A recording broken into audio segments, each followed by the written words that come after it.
Senate, this bicameral conference committee meeting on the disagreeing votes on House Bill number 4058 or the fiscal year 2026 General Appropriations Bill is now called to order. Good afternoon, everyone. On behalf of the House of Representatives panel, we would like to call this bicameral conference committee meeting on the disagreeing votes on House Bill number 4058 or the fiscal year 2026 General Appropriations Bill to order. On the part of the Senate, for the record, allow me to state our members to the bicameral conference committee: Senator Mark Villar, Senator Pia Cayetano, Senator J.V. Arcito, Senator Lauren Legarda, who is present with us right now. Good afternoon, ma'am. Senator Francis Kiko Pangilinan, who's also present with us. Good afternoon, sir. Senator Erwin Tulfo, who's also present with us. Good afternoon, sir. Senator Amy Marcos, who's also present with us. Good afternoon, ma'am. Senator Bongo, who's also present with us today. Other members of the Senate panel is Senator Camille Villar, Senator Bato de la Rosa, and yours truly. Thank you. On the part of the House of Representatives, let me state for the record our members to the bicameral conference committee: Representative Albert S. Garcia, Representative Christine Singson Mihan, Representative Jose C. Alvarez, Representative Maria Carmen S. Zamora, Representative Rufus B. Rodriguez, Representative Jordin Jesus M. Romualdo, Representative Brian Raymond S. Yamsuan, Representative Javier Miguel L. Benitez, Representative Marcelino C. Libanan, Representative Alan U. T., and yours truly, Representative Micaela B. Swansing. Good afternoon, Your Honors.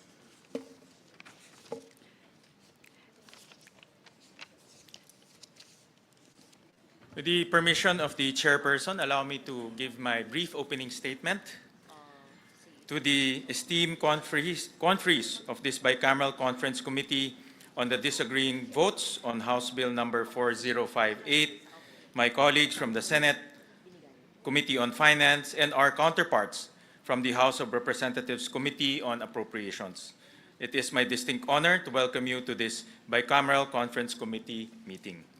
Every year, Congress convenes as a single body to finalize at BICAM its most important legislation, discussing the varying perspectives of each member and reconciling their fiscal priorities to craft a national budget that is coherent, transparent, and responsive to the needs of the Filipino people.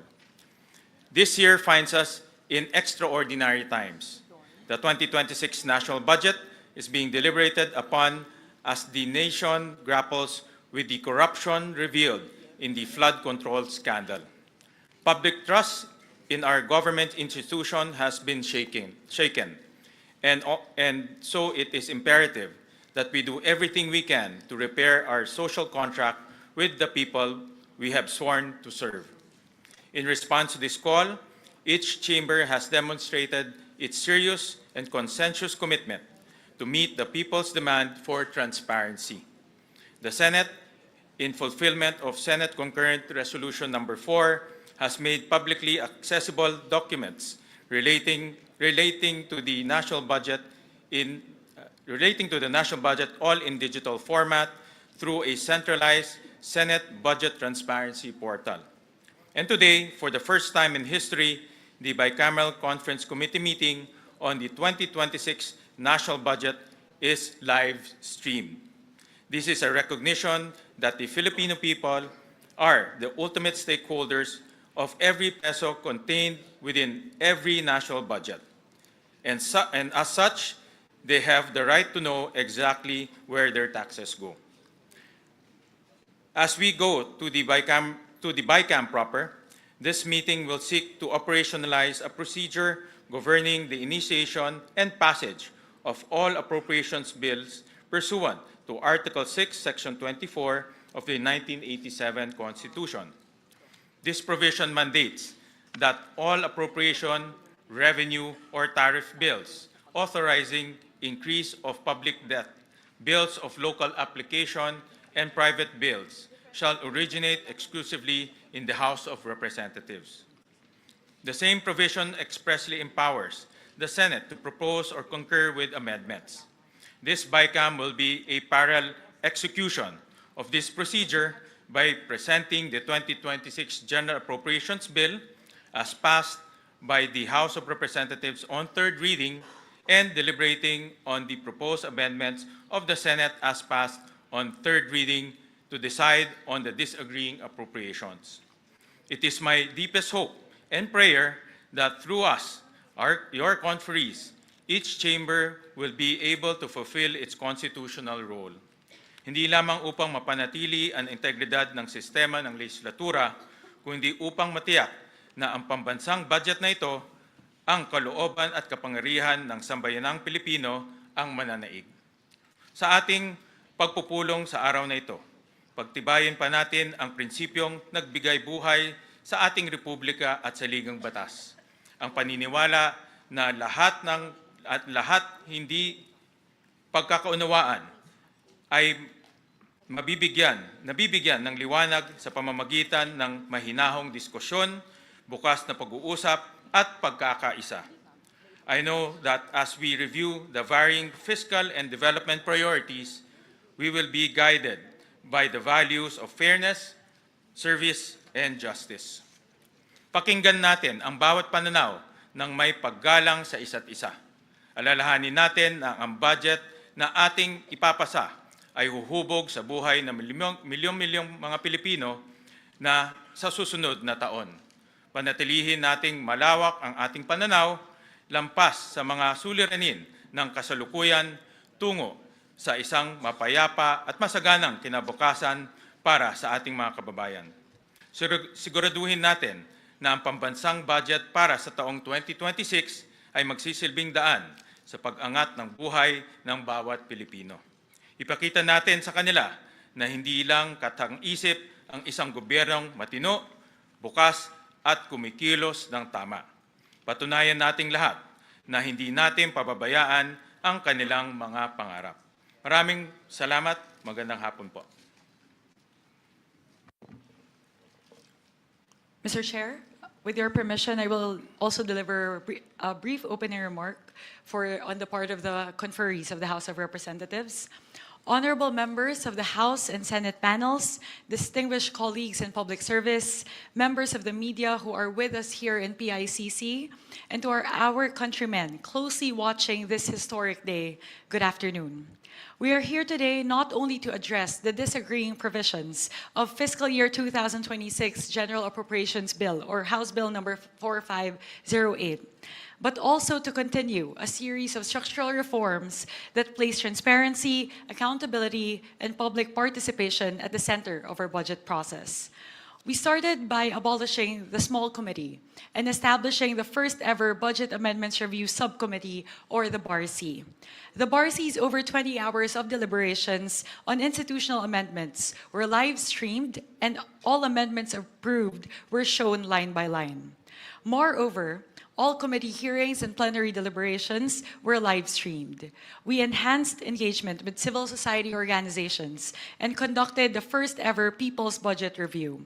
For the first time in recent history, the period of amendments in the House was open to all members, and all amendments were incorporated before the second reading approval.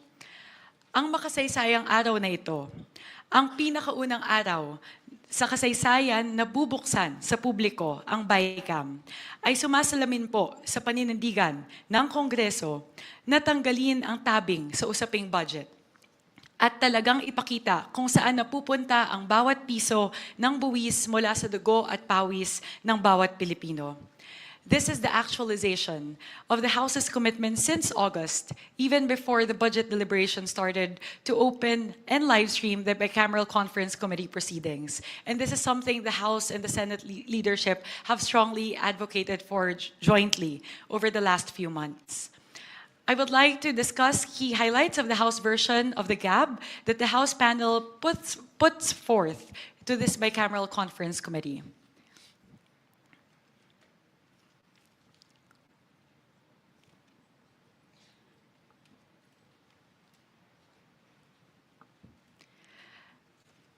The 255 billion pesos from the removal of flood control projects under DPWH were reallocated mainly to the three key sectors identified by President Ferdinand Marcos Jr.: education, health, and agriculture. Specifically, 201.1 billion out of the 255 billion pesos, or 79%, went to the following: 56.6 billion towards education, 90.7 billion towards health, and 53.7 billion towards agriculture. The budget for fiscal year 2026 will contain the highest budget education in history.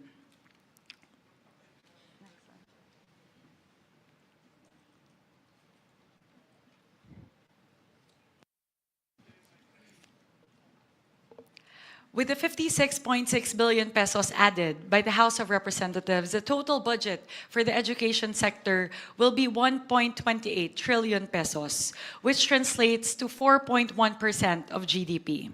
This is the first time ever in history that we will breach the 4% international benchmark.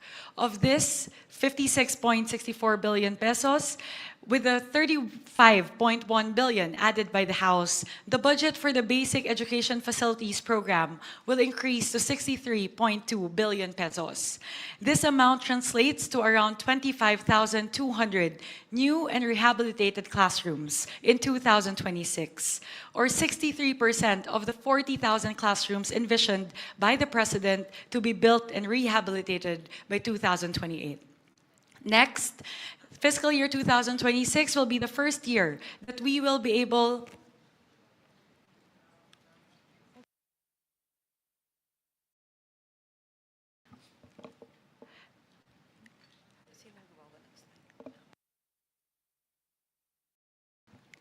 Next, this is the first ever year that we will be able to fully fund the implementation of UACTE since it was passed into law in 2017.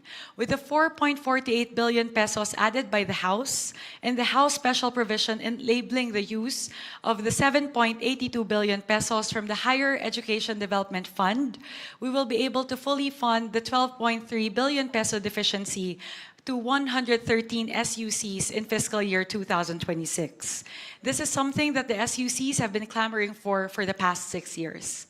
With a total funding of 52.2 billion pesos for UACTE, CHED-TES, CHED-TDP, TES the STEP, and TES the TWSP, we will be able to provide scholarships to 2.49 million learners.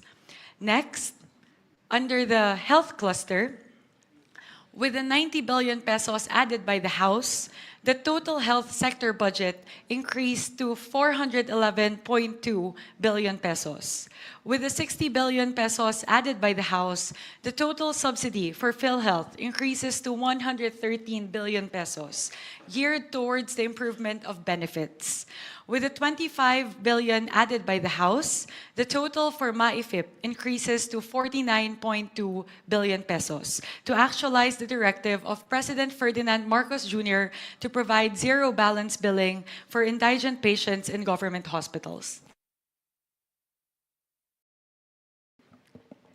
Next, under the agriculture cluster, with the 53.8 billion pesos added by the House, the total agriculture sector budget increased to 292.9 billion pesos. Of this, 10 billion pesos is provided for the presidential assistance for farmers and fisherfolk, expected to benefit 1.43 million farmers and fisherfolk. With the 35.5 billion pesos added by the House, a total of 74.5 billion pesos will be provided towards the construction and rehabilitation of farm-to-market roads and irrigation infrastructure. Moreover, 30 billion pesos is provided under RCEF towards the provision of farm mechanization and other inputs. The House also added 1 billion pesos for crop insurance, 2.4 billion pesos for the construction of deep water ports, and 200 million pesos for the implementation of the new Agrarian Emancipation Act. Lahat po ito ay para tulungan ang ating mga bayaning magsasaka na bumaba ang kanilang mga gastusin at mapataas ang kanilang ani at kita. To our colleagues in the Senate, Our House panel looks forward to working with you in this bicameral conference committee in crafting a final version of the budget for fiscal year 2026 that truly is responsive to the needs of the Filipino people in our country. I am very hopeful because as we look at the two versions, we both have the same priority areas, which is education, health, and agriculture. Sa atin pong mga kababayan, tinanggal na po ng inyong Kongreso ang tabing sa usaping budget.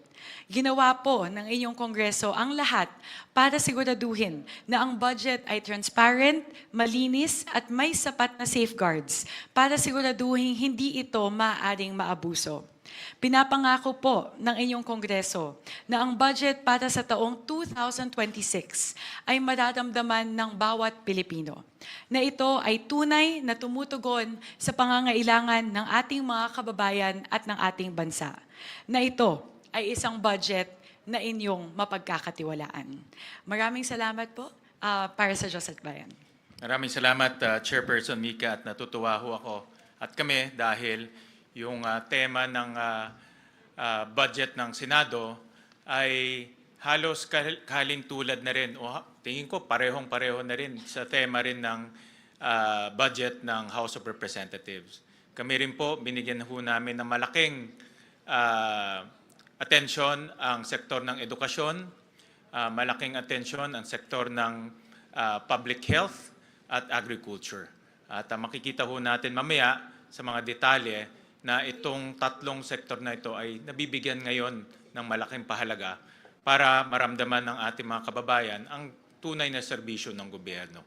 At ito talaga ang nakikita kong kailangan ng kailangan, mga basic necessities, basic services para po sa ating mga kababayan. Tama po yun, Mr. Chair. Yun po yung isa namin na nakita na talagang maganda at alam ko, I'm also very confident that we will be able to craft a version of the budget na talaga pong sumasalamin sa gusto pong mangyari ng ating mga kasamahan pareho po sa Kongreso at sa Senado.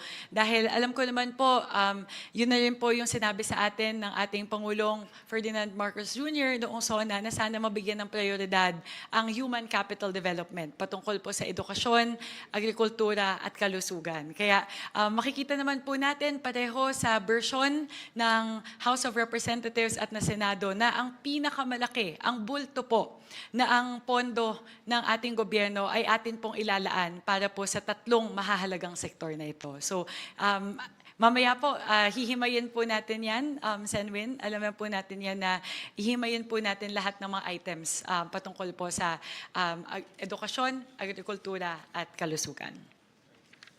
Salamat. In fact, I would like to ask kung meron pong gusto magbigay ng opening statement. We recognize Senator Kiko Pangilinan. Yes, maraming salamat, Mr. Chairman. Mr. Chairman, this is not so much an opening statement as a matter of putting on record that a statement was forwarded to us by the Roundtable for Inclusive Development, RFID, and the People's Budget Coalition, signed by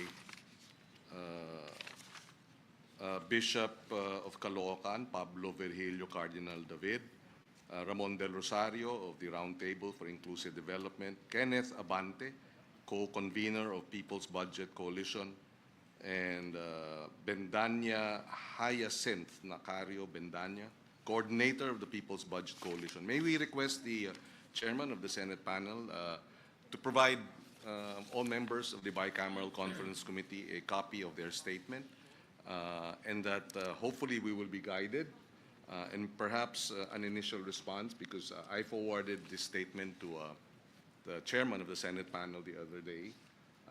Maybe an initial response before we go into the actual proceedings and the debates, Mr. President. Mr. Chairman. Yeah, thank you, Senator Kiko Pangilinan.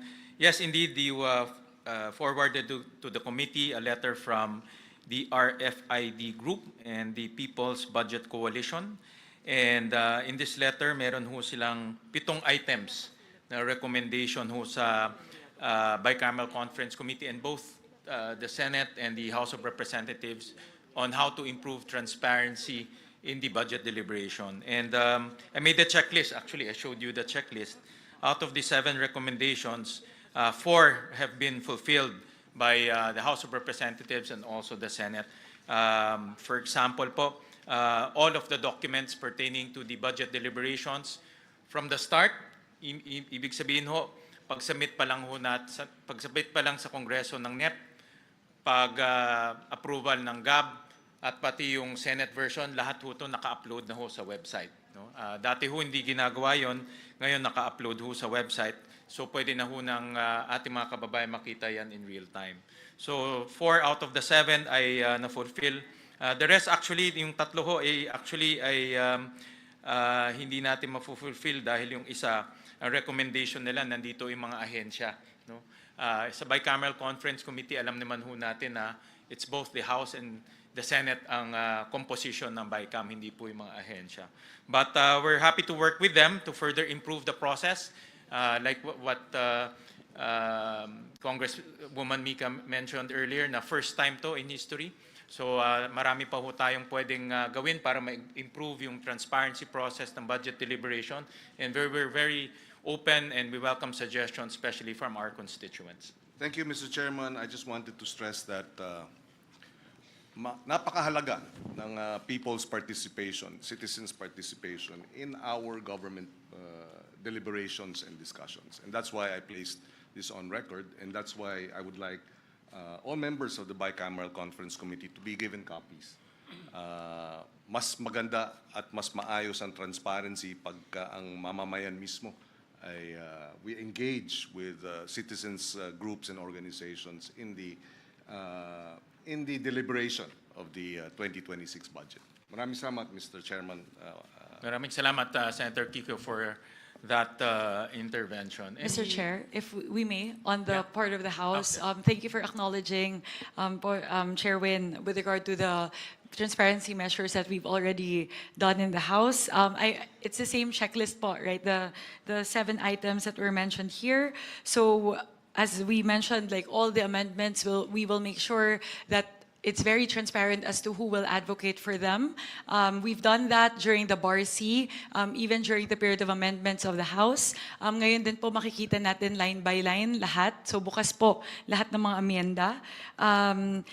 In terms of the live streaming, pareho naman po, ang Kongreso at ang Senado pareho po tayong nagpasa ng resolusyon patungkol po sa live streaming at yung pagpapublish po ng bicameral report, and minutes and yung matrix po ng disagreeing provisions. So lahat po ito, tulad po ng binanggit po ni Sen Win, ito po ang pinakaunang pagkakataon sa kasaysayan ng ating bansa na binuksan po ang BICAM.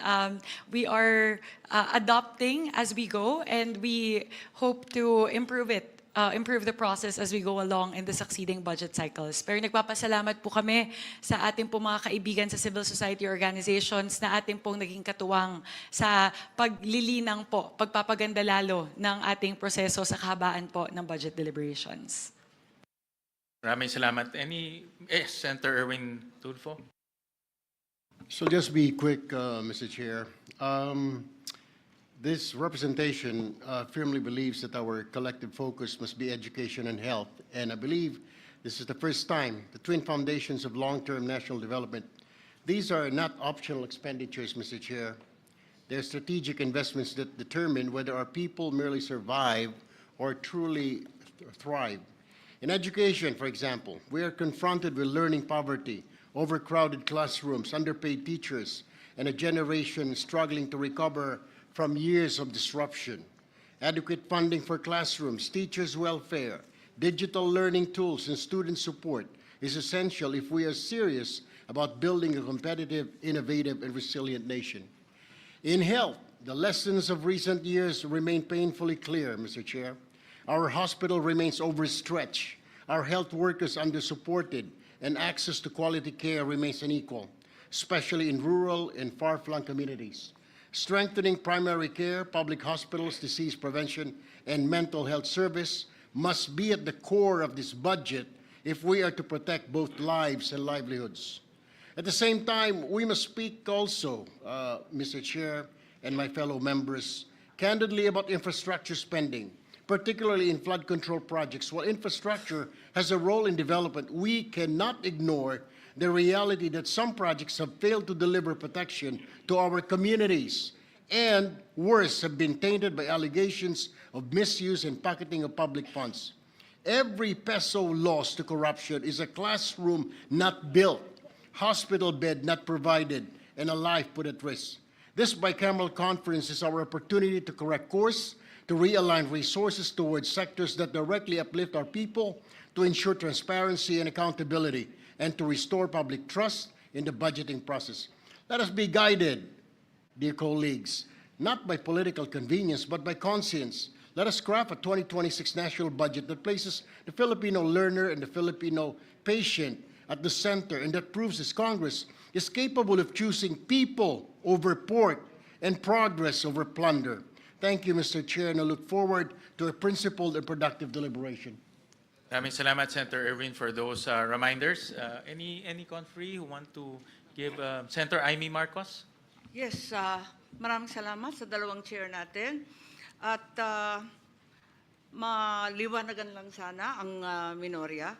Pagkat wala po akong nakikitang budget ng DPWH at kung talagang transparency ang habol natin, bakit wala rito ang pinagmulan ng pagpopoot at kawalang kampiyansa ng taong bayan sa atin? Dapat mag-umpisa ang usapin dito sa Public Works. Pero wala sa anumang papel, sa 9-page summary o dito man sa binigay sa atin kahapon lamang na reconciliation of disagreeing provisions. Bakit po walang budget yung DPWH? Ang schedule po ng DPWH ay bukas po. Paano natin malalaman at maihahambing ang iba't ibang mga department kung may kulang? At bakit DPWH lang ang nawawala sa talakayan? Actually, may mga ibang mga items po ho na bukas po itatalakay, katulad po ng mga special purpose funds, and program appropriations. So tomorrow Yung po program po nandito. tomorrow po ang tomorrow ho yung pag-uusapan. Pero narito na. Andito naman yung unprogrammed at hinanap ko talaga. Arito naman yung unprogrammed. Dito sa page 31 ng page 32 na kumpleto. Kaya pinagtatakahan ko bakit yung DPWH wala po. At kung tatalakayin bukas, maaari bang ibigay sa amin ng mas maaga pagkat yung committee report, kung maalala ko, ay mahigit kumulang 1,000 at 500 pahina. Noted po. We'll provide Her Honor the documents ahead of time. Kailan kaya matatapos yung DPWH budget? Kasi yun talaga ang inaasahan ng taong bayan. Assured po na ipro-provide po sa Her Honor at sa lahat po ng conferees, hindi lang po sa Senate but also sa House of Representatives po.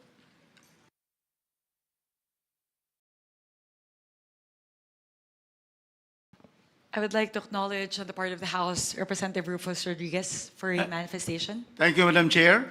Chair Win Gatchalian of the Senate and all the distinguished senators who are here, and my distinguished colleagues, really, as stated by the chairman, Article 6, the Legislative Department, under Section 24, really gives the original exclusive jurisdiction on budgets, on appropriations to the House. But of course, the Senate has also the power to propose and concur with amendments. And doing our duty, as what the Chair, Mika, has said, we 255.5 billion of flood control and budget of the DPWH, in the first instance, was distributed by the House of Representatives to first 90 billion to health, 56 billion to education, and 53 billion to agriculture. Practically 211 billion of the 255.5. So that is to follow the presidential directive that we have to focus, as stated by former Congressman of Senator Erwin here, Tulfo, that education, health, and also agriculture will be given priority. So therefore, we have taken the lead, and we are very happy that the Senate has likewise studied the budget and has also made proposals to further enhance our support for education, health, and agriculture. Thank you very much, Madam Chair and Mr. Chairman. Mr. Chair, both chairs, please. Yes, with all due respect, and I am compelled to disagree without being disagreeable. It was mentioned that certain funds are not included in this submission, when in fact, both are in fact here. On page 31, as mentioned earlier, the unprogrammed funds are already listed quite adequately, and the special purpose fund that were supposedly not here are quite clearly denominated in page 29 as special purpose funds. So ang tanging kulang lamang ay yung mahiwagang DPWH. Yun lang po. Bukas po, hindi ho lahat ng mga items ho dito matatapos ho natin. Hopefully ho matapos, but from our estimate, baka hindi ho matapos. So bukas ho natin i-deliberate yung ibang mga agencies. Kasama po special purpose funds, kasama na rin po yung mga ibang mga ahensya. Yes, maraming salamat po. Sana bigyan kami ng konting panahon para mabasa ng maigi at mapag-aralan yung lalo na yung DPWH. Maraming salamat po. Alright, maraming salamat po. Any more conferees who want to make an opening statement? Meron pa hong mga... Maybe I should. I wasn't going to. I just wanted to greet all our colleagues in the House of Representatives, both the first termers and those that I've worked with for a very long time. And I was once in your house. We understand and appreciate and recognize the concerns of the district representatives. We are one with you in serving our people in the grassroots. At the same time, we are grateful to the House of Representatives for allocating correctly the more than 250 billion from DPWH flood control to projects which will benefit the people much better, stressing on the importance of education and health. I take note that the House allocated at least 60 billion for education. You will be happy to note that the Senate, through our very hard-working and education-focused chair, even increased it to more than 85 billion. And this would be, I believe, in the history of our country. Even when I chaired the Finance Committee for 2 administrations for 5 years with 3 chairs of the House of Representatives, never happened before. For that, we're really grateful to the chair. Aside from that, we are grateful to the House as well for indicating in the HGAB the 60 billion bayad utang which rightfully belongs to PhilHealth. We also take note that in the NEP, there's a 53 billion from the syntax allocation for PhilHealth. However, let me please put it on record that the 53 billion is an incomplete NEP proposal. Kulang po ng 16 billion per the computation made by the Senate. I appeal to the BICAM to put what is rightfully belonging to health. Attorney Rufus Rodriguez, my lawyer from 20 plus years ago, would agree. Kung ano po ang batas ay dapat sundin. It is not a matter of unfunded law. That is for the universal health care to take care of. We are talking about the syntax allocation, which for several years were not funded according to the allocation. Magbibigay ng konti, hindi ipupuno. There is something terribly wrong here. Let me just put on record, Mr. Chair, that there is a 236.91 billion funds missing, which should go to public health, and that's to PhilHealth. And this would include the multi-year earmarking of the syntax, which were not funded, including the NEP of 53 billion.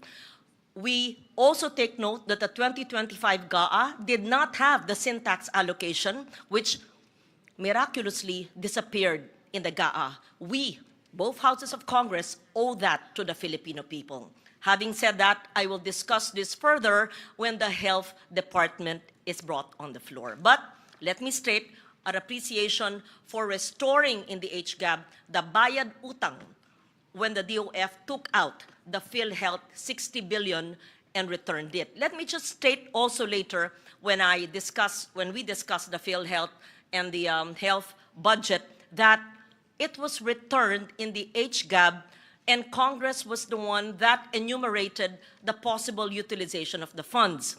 Let the legal luminaries and let my lawyer, Attorney Rufus Rodriguez, think about it, whether this is really in compliance with the Supreme Court decision, because the Supreme Court says, in my understanding, that it should be returned to the Treasury. It was taken from the excess funds of PhilHealth.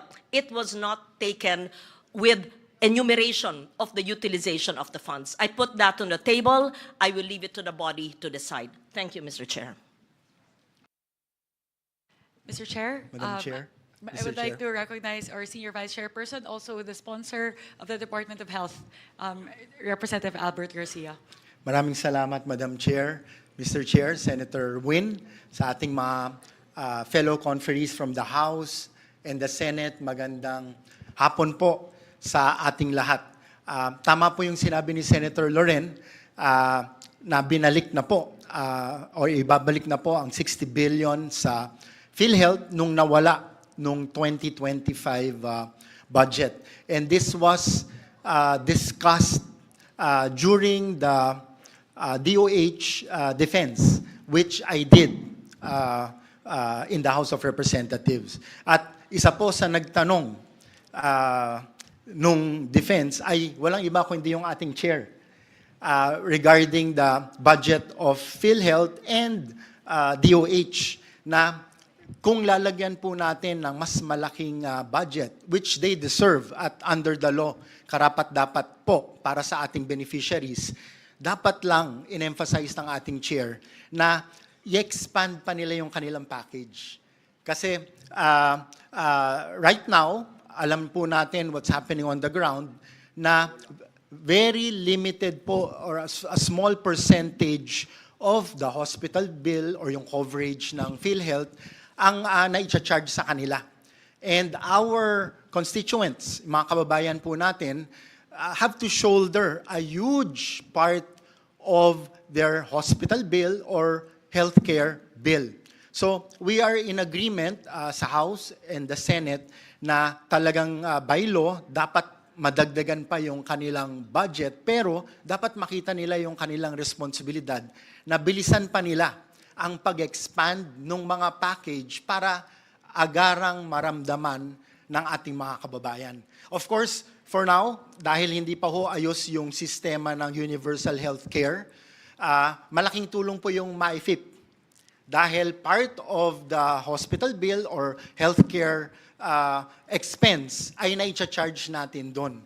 Pero with all these funds going to PhilHealth, I think our people deserve na maging institutionalized na po at malawakan na po kagad o madagdagan na po ang package para konting-konti na lang po yung out of pocket or konting-konti na lang po ang sasaluhin ng zero balance billing ng ating mga DOH and LGU hospitals. So itong responsibilidad na ito dapat ma-emphasize sa leadership ng PhilHealth at ng DOH nang sa ganon ay magawa naman po nila yung responsibilidad nila para sa ating mga membro ng PhilHealth. Maraming salamat, Madam Chair. Thank you very much, Mr. Chair.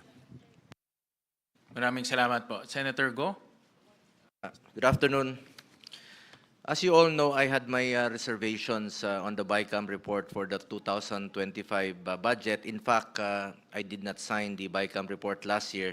Particularly, I am saddened by the zero budget given to PhilHealth. No? Kumbaga, double whammy po itong nangyari sa PhilHealth.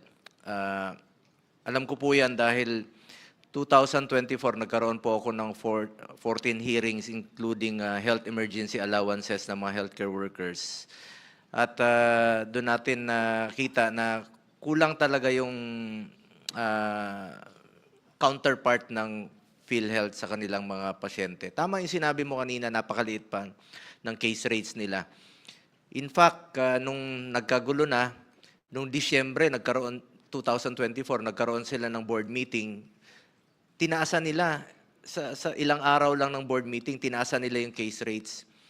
Kaya pala nilang taasan yung case rates sa ilang araw, Disyembre. Kung ginawa nila yun nung Enero pa lang, tinaasan yung case rates, wala sana silang excess funds na wawalisin ng National Treasury. Nung winalis ng National Treasury, nung July, doon tayo nagkaroon ng hearing, doon tayo na alarma, at may nag-file sa Supreme Court, salamat, at finally, na-desisyonan po na, sabi ko nga nung panahong yon, it might be legally acceptable then, but morally unacceptable dahil marami pong pasyenteng naghihirap na walang pambayad sa hospital. Kung kaya nilang taasan yung case rates noong Disyembre, wala silang excess funds, walang kukunin. Anyway, tapos na po yun. That's water under the bridge. Ang problema ngayon, nagdesisyon po ang Supreme Court ngayon na ibalik po yung pondo na 60 billion. Refund po ito. Ibig sabihin, dapat sana'y magamit ka agad ito. Ginawa pong appropriation na sa 2026. How about the 2025 na zero? Ilan po kayang mga pasyente ang na-deprive naman po doon sa zero budget po ng PhilHealth noong 2025. Kaya po, isa sa dahilan na hindi po ako pumirma noong 2025. Maybe ma-address po ito ng BICAM. Paano po yung double whammy na yon? 60 billion, ibabalik sa 2026. How about na zero noong 2025? At kung maaari, mabigay na po yung hindi na ibibigay. Dahil nasa syntax law po itong earmarking, about 200 billion pa po mahigit ang hindi nabibigay since 2023. Ilang pasyente po ang matutulungan nito, ilang buhay po ang masasalbar sa pondong ito na alam naman natin nung 2024 nung kinuha po yun yung 60 billion medyo nahalo-halo na kung saan ginamit. May nagsabi na ginamit po sa health emergency allowances. But the truth is, it was pinulled po siya, tapos ginamit po sa iba't ibang...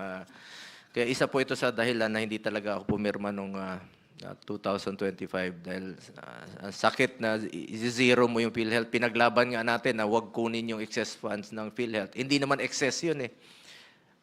PhilHealth yun, klaro naman, health para sa Pilipino po yun. Hindi excess funds po yun. Sana po ma-address rin po ito ng BICAM. Salamat po. Madam Chair, if I may. I would like to recognize our Minority Leader, the Honorable Marcelino Libanan. Thank you, Madam Chair. Just for the record, yung HGAB ng House for 2025, hindi po binawasan ang PhilHealth. Iwan ko kung saan na po nabawasan yun. Maraming salamat po. Yun nga po yung sinasabi. Mabuti na lang po, no? I commend the both houses na nagkaroon tayo ng transparency ngayon na bukas yung BICAM. Hindi katulad last year na pag bukas ng BICAM, pag hindi na namin alam, tinawag na lang kami, sasara na yung BICAM. So hindi kami pumirma. Ba't kami pipirma? Hindi nga namin alam ano pinag-usapan. Salamat. At ngayon maririnig na po ng taong bayan ang pinag-uusapan dito. It has been my call for a participative budget process. Dapat talaga involved ang ating mga kababayan sa bawat proseso. Pera po ng taong bayan ang pinag-uusapan dito. Kaya dapat alam nila yung anong prosesong ginagawa. This is in line with Section 28, Article 2 of the 1987 Constitution, which declares that the state adopts and implements a policy of full public disclosure of all its transactions involving public interest. Napakahalaga po yan at Section 7, Article 3 of the Constitution provides that the right of the people to information on matters of public concern shall be recognized. Salamat po. Meron na tayong ino-observe na natin this year po yan. Last year, wala po. Tama po si Congressman Libanan. Sir, tama po kayo na last year may pondo. Paglabas sa BICAM na zero na po. Yun po ang ating ikinalulungkot dahil hindi po kami nakaparticipate po sa BICAM. Nag-opening hanggang pagsasara. Hindi po ako pumirma noon sa BICAM, for the record. Salamat po. All right. Any more opening statements? Kung wala naman po, pursuant to Article 6, Section 24 of the 1987 Constitution, which provides that all appropriations, revenue, or tax bills authorizing an increase of public debt, bills of local application, and private bills shall originate exclusively in the House of Representatives, but the Senate may propose or concur with amendments.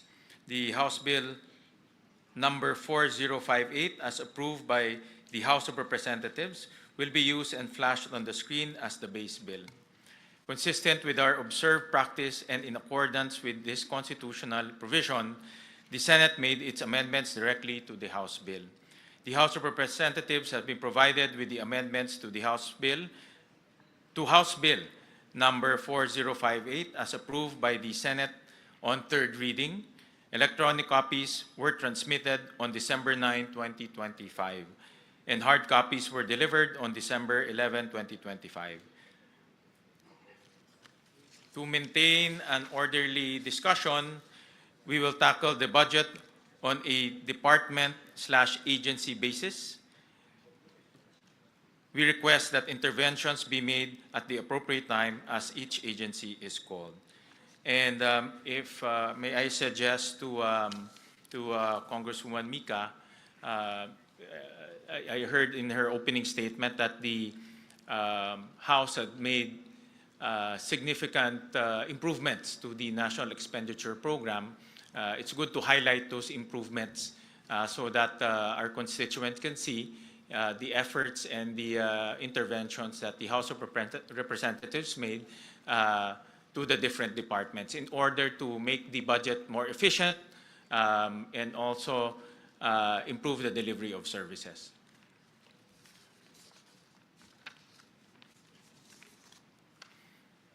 So,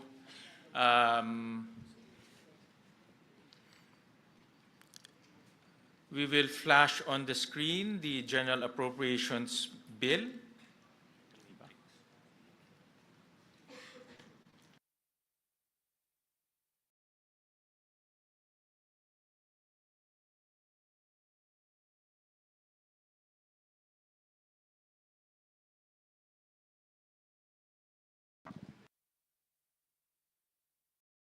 This is the General Appropriations Bill. And if I may suggest, Kong Mika, suggestion po to na para po ma-discuss natin ng maayos itong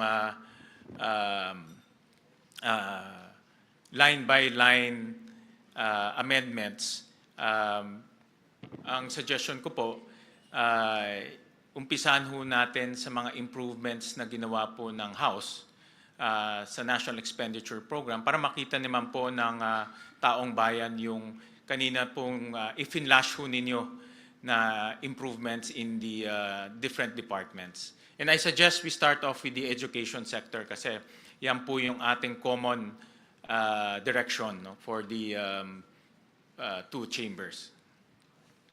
I agree with that approach, Sanbin. So we can go through every single department and then we can start from, we'll start to discuss the changes that we've done from NEP to GAB, and then I'll turn over it to you, Mr. Chair. So to make it more efficient, I suggest that we finish, let's say, the Office of the Secretary first, and then we go to a different department, and then we can open the floor to discussions after that. No?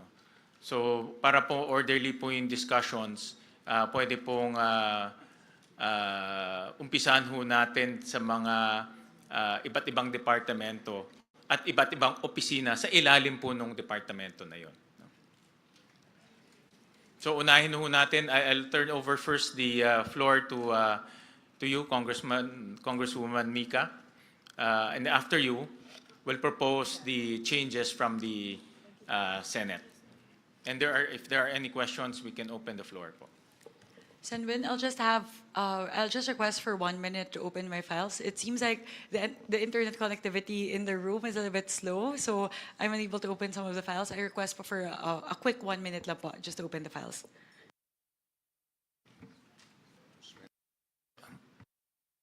1 minute suspension.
Right? So we recognize Chairperson Mika Swansing. Thank you very much, Mr. Chair. We would like to put forth the amendments proposed by the House of Representatives as reflected in the HGAB, particularly with regard to education. As we discussed, we'll first focus on the proposed amendments under the Office of the Secretary. In total, under the budget of DepEd, we are increasing the budget of the Department of Education from the current 874.5 billion pesos in the National Expenditure Program to 914.1 billion pesos. That is a total increase of 39.6 billion pesos to the Department of Education. What are the components of the increase? The first would be the under administration of personal benefits for overtime pay for teachers, honoraria for teaching overload, relocation allowance, terminal leave benefits. We increased it from the current 5.5 billion pesos in the NEP by 579.5 million pesos to a total of 6.11 billion pesos in the NEP, in the HGAB. Next, for learner support programs, the next item actually would be the Basic Education Facilities Program. That would pertain to the increase in the classrooms that would be built. We increased it from the 28.1 billion pesos in the NEP to an increase of 63.2 billion pesos. That is a total increase of 35.1 billion pesos towards the construction of classrooms, which, as mentioned earlier, will translate to 25,200 new and rehabilitated classrooms.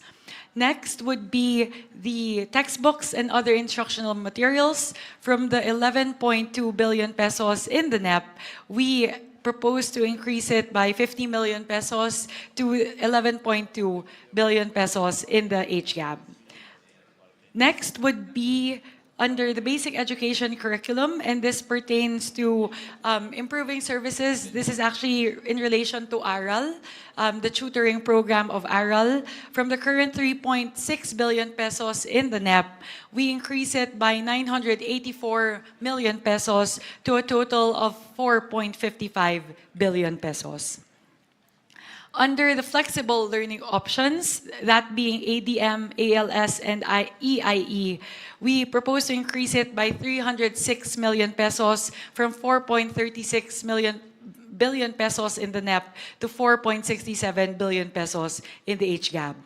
Next would be the Madrasa Education Program. We propose to increase it by 26.25 million pesos from the current 495 million to 521.7 million pesos. Under the school-based feeding program, from the current 11.78 billion pesos, we propose to increase it by 1.83 billion pesos, thereby putting school-based feeding program at 13.6 billion pesos. And lastly, this is pertaining to the Palarong Pambansa. We propose to increase the current allotment under the physical fitness and school sports from 481.6 billion pesos up to 531.6 million pesos. So in total, Mr. Chair, that would be an additional increase of 39.61 billion pesos towards the Office of the Secretary under the Department of Education. So the biggest increase, if I were to summarize lang po, Mr. Chair, ang pinakamalaki po nating ilalaan ay kadagdagang 35 billion pesos para po sa pagtatayo ng kadagdagang 25,000 na mga classrooms, 25,000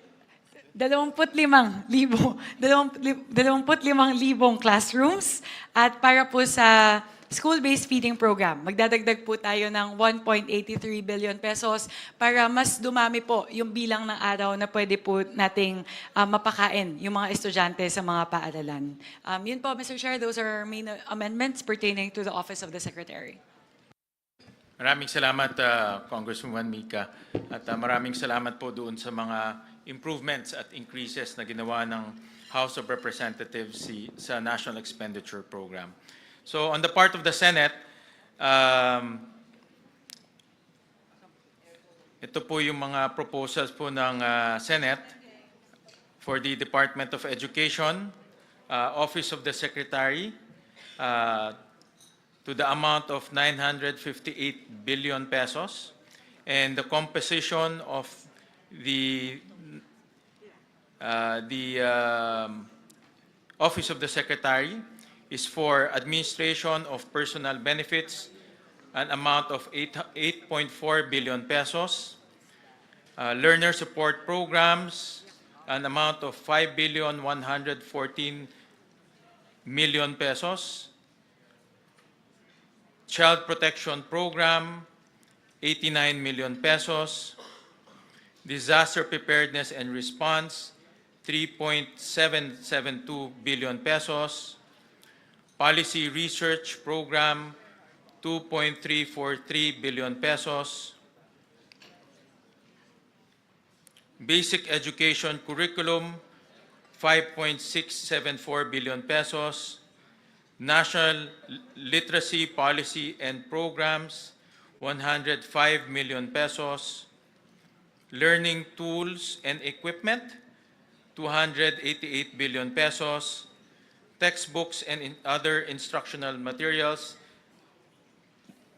19.5 billion pesos, basic education facilities, 85.3 billion pesos, public schools infrastructure program, 330 million pesos, flexible learning options, 4.9 billion pesos, madrasa education program, 521 million pesos, school-based feeding program, 25.6 billion pesos. Ito po, in-increase po ng Senado para po ma-increase yung number of days from 120 days to 200 days for kindergarten and grade 1.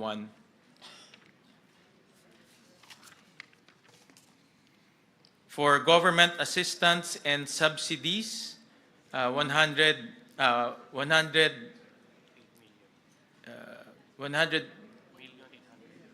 million 800 for school innovation and improvement fund to all DepEd schools, 2.289 billion pesos.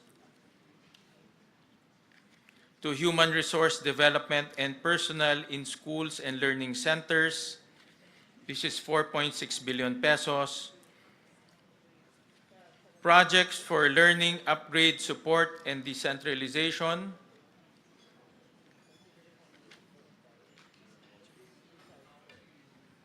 this is foreign assisted to ba?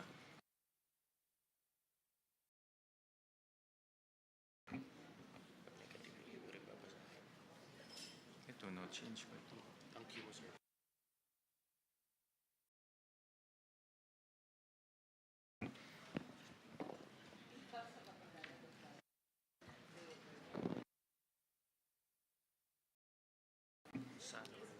For project and learning upgrade support and project for learning upgrade support and decentralization, there's no change.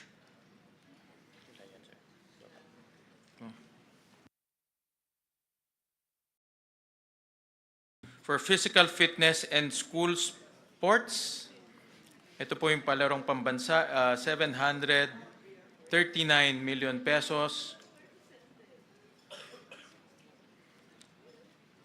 For operations of schools for elementary, kindergarten to grade 6, 358 million pesos.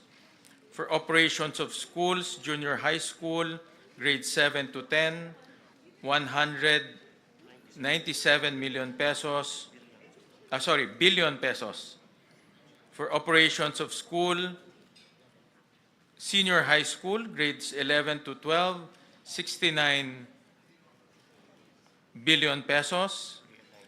And then we realigned the last mile schools to the basic education facilities.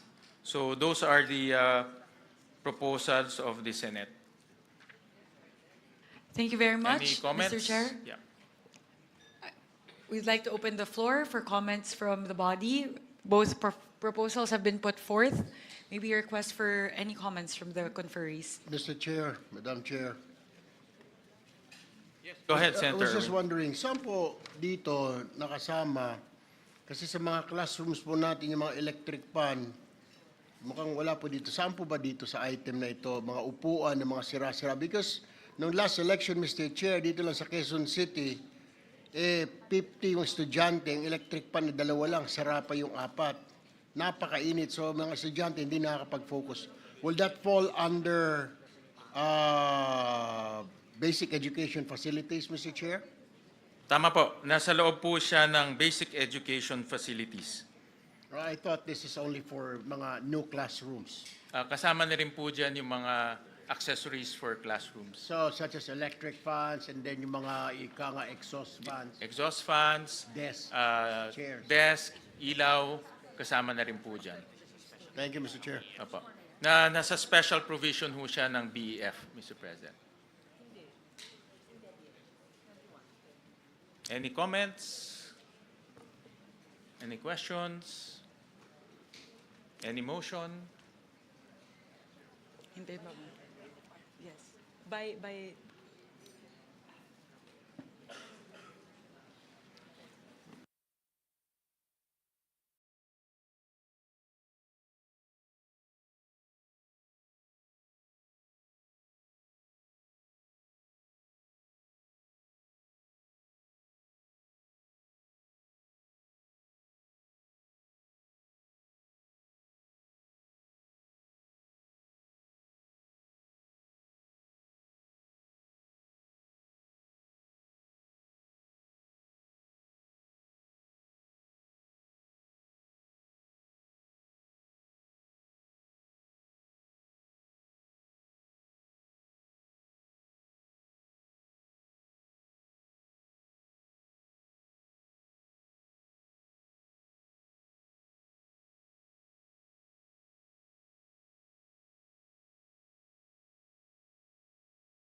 Madam Chair, kung pwede magtanong. yes, Representative Libanan. In line with the question of Senator Erwin, maraming schools po natin na nangangailangan ng TV sets at saka Wi-Fi na facility. Saan po dito? Dito rin po ba sa basic education facilities? That is a different line item po. Under DepEd, there is a different digitalization component in the budget. So meron po doon na ICT, specifically for the provision of Wi-Fi to the different schools all throughout the country. So meron din pong pondo para doon. Thank you po. Ang sinasabi po ninyo, sorry Mr. Chair, Madam Chair, yung digitalization project na nasa NEP, iba pa yung ITC na sinasabi mo? I'll pull out po, Kasi Senator. nahihirapan ako dito sa format po, Mr. Chair, Senator Gatchalian po. Kung maari, in the interest of true transparency, I think it's basic that we include the NEP or the President budget of 2026. It's most confusing to merely see the Congress and the Senate versions. Also, we should be allowed to compare it to the JA of 2025 para maliwanag ang kwenta. Kasi hindi maliwanag po ang kwenta rito. Ang pagkaalam ko, hindi nakasulat dito, pero dun sa NEP, 16.48 billion, tama po ba yung digitalization na tinatanong ni Congressman Libanan, ni Nonoy? Particularly po, doon sa internet subscription services, 5.8, tama po yun, at a total of 16 billion pesos. Info and communications technology or laptops amounting Yes. to 8.9. At yan ay hindi dinagdagan o binawasan ng Kongreso at ng Senado. As is lang, maintain lang yung NEP. Tama po ba? Tama po yun. Okay. Kung maari lang sa ating mga chair, hinihingi ko lang na sana ilagay yung GAA 2025 na maintindihan natin yung NEP 2026 dahil konting paggalang sa sinumite ng ating Pangulo. At eto nga, yung basic education facilities, medyo ito ang mabigat ang galawan, ano? Kasi nakita natin dito sa GAA 2025, 28.1 billion noong 2025. Tapos, nung NEP, 28.056 ang linagay ng Pangulo at ng DBM, pagkat alam din natin na 22 lang ang classroom na ipatayo. At ang disbursement rate nila ay bagsak na bagsak sa 23%. Ngunit dinagdagan ng Kongreso ng 63 billion mahigit at lumobo pa sa Senado ng 85 billion. Hindi ako tumututol sa pagdagdag ng classroom. Ang tinatanong ko lang, tama ba itong ginagawa natin? Hindi nagagastos, dagdag tayo ng dagdag, bilyon-bilyon nag-umpisa sa 28, di magastos, 23% lang ang accomplishment. Lumobo sa 63 at lumaki panlalo sa 85. Tanong lang po. Opo, go ahead. Actually, Senator Amy, ang backlog ho natin sa classrooms is about 165,000. At kailangan ho tayo mag-allocate ng about 400 billion pesos para lang makahabol. So ito ho ay hindi pa nga ho tayo nakakahabol ho dito. Ito ay para lang ma-decongest ho natin yung mga highly urbanized areas. Ang magiging method at mekanismo ng Department of Education ay papasok ho sila sa number 1, PPP, number 2, counterparting with the LGUs, number 3, counterparting with the CSOs, number 4, counterparting with NGOs. So, ang kanilang strategy is sabay-sabay gagawa ngayon ng classrooms. So, ito po ay napag-usapan naman during the hearing, during the budget deliberation, at base po sa calculation ng DepEd, kaya naman ho nilang i-implement ho ito, basta sabay-sabay ho nilang i-implement. Yes, thank you very much, Mr. Chair. Ang akin lamang, kapag ganito kababa ang disbursement rate, klaro na hindi budget ang issue. Walang kakayahan ng DepEd magpatayo ng ganyang kadami at ang public works man. Sabihin na nga natin na iba-iba ang gagawin ng PPP, ng NGO, CSO at iba't iba pang tropa, LGU. Ang tanong ko po, wala namang maliwanag na plano. Kasi ang totoo, nagawa na po natin to. Hindi naman sa pagmamalaki, pero yung massive school building program po ng dekada 70, alalay po ako noon ng ama ko at nakita natin na new technology sa building ng prefab nung panahon na yon. Sa ngayon, wala naman tayong sinasaad na modular or ibang prefab na technology or smart technology na napakarami ng foam concrete at kung ano-ano pa. Wala naman nababanggit na ganon. At dyan tayo makakamura, alam natin yan. Ikalawa, wala namang prioritization, yung color-coded po ng DepEd. Kabisado po natin yan. Galing tayo sa LGU, hindi naman ganun kaliwanag. Pagkatapos, wala namang kaakibat ito na programa para sa ating teachers. Hanggang ngayon, alam naman natin, teacher natin, ang baba-baba ng sahod. So, marami pong dahilan. At ang paglalagay ng napakalaking budget, baka hindi ito ang tanging sagot lamang. Yun lang po, obserbasyon lamang.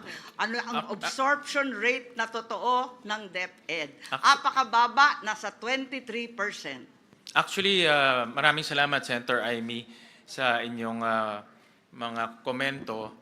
At actually, ang nangyari ho kasi, merong special provision na ibinibigay lang exclusively sa DPWH ang construction. No? So for 2 years, almost 5 years, no? DPWH lang po ang nagko-construct ng classroom, farm-to-market roads, hospitals, yung health centers. So ngayon, under this budget, i-allow na ho natin ang mga iba't ibang ehensya na pumasok po sa counterparting with LGUs. No? Kung gusto ho nilang makipag-partner with LGUs, pwede ho sila mag-partner para ho mabilis yung construction dahil ang LGUs ho, alam naman ho natin, mas mabilis ho mag-construct. Before I continue, let me recognize the presence of Senator Mark Villar, one of our conferees. Mr. Chair. Yes, we appreciate the concerns of Senator Marcos, and as the chair mentioned, there are several options that Secretary Angara had mentioned in our hearings and in plenary, and that would be including letting the local governments implement the school building program, and we appreciate that. And in fact, Senator Aquino, I think, and Senator Pangilinan mentioned also about the possibility of CSOs and PPPs with accredited private sector partners. So, having said that, if there's no other question, Mr. Chair, I would like to move for the DepEd Office of the Secretary budget to be approved. Mr. Chair? Oh, Yes. yes, I have Senator Tulfo. one quick question. Kanina ko pa po hinahanap dito sa Office of the Secretary. Ito po yung mga hinihingi lagi ng mga teacher, ng mga PTA sa mga estudyante sa public schools. Mga simple, walis, ting-ting, daspan, pag naglinis ng classroom, basahan, tapos pag malapit ng graduation, mga dekorasyon sa mga stage. Hinihingi po ito sa mga estudyante. Ang dami na pong reklamo na ganito. Saan po banda rito kaya nakasama? Parang wala ho yata. Parang, Dito po sa MOOE, ito po yung operations of schools, elementary, junior high school, senior high school. doon po sa operation schools. Yeah. Pasok, MOE ho ito ng mga eskwelahan. Maraming salamat po, Mr. Chair. So there's a pending motion to approve the Office of the Secretary. Any second? On the part of the House, Madam Chair, Mr. Chair, we second the motion. Before that, since I'm the movant, I just want to make sure that we put on record before we finalize it, the HGAB number and the BICAM number that we are approving so that it's on the record. May we ask the chair to do that, if you agree, because many figures are being discussed. May we kindly put on record the HGAB figure and the BICAM figure that we are approving? But I so move. Yes. Thank you. Yeah, thank you. And there's a duly seconded, so the budget of the Office of the Secretary, Department of Education is hereby approved. Those summaries, Madam Chair, will be provided prior to the signing of the BICAM report. In fact, dito po sa BICAM, hindi ho natin isa-sign to kaagad. Ipiprint na muna po yung mga dokumento, ipiprint na po yung pre-enrolled copy, at iproprovide yun sa members para po makita ho nila bago ho tayo mag-sign. No? Thank you. All right? Mr. Chair, in response to the query of the Honorable Legarda, the current total under the Office of the Secretary would go from the current HGAB level of 912 to a total of 958.7 billion pesos. So that would be a total increase of 46.2 billion pesos.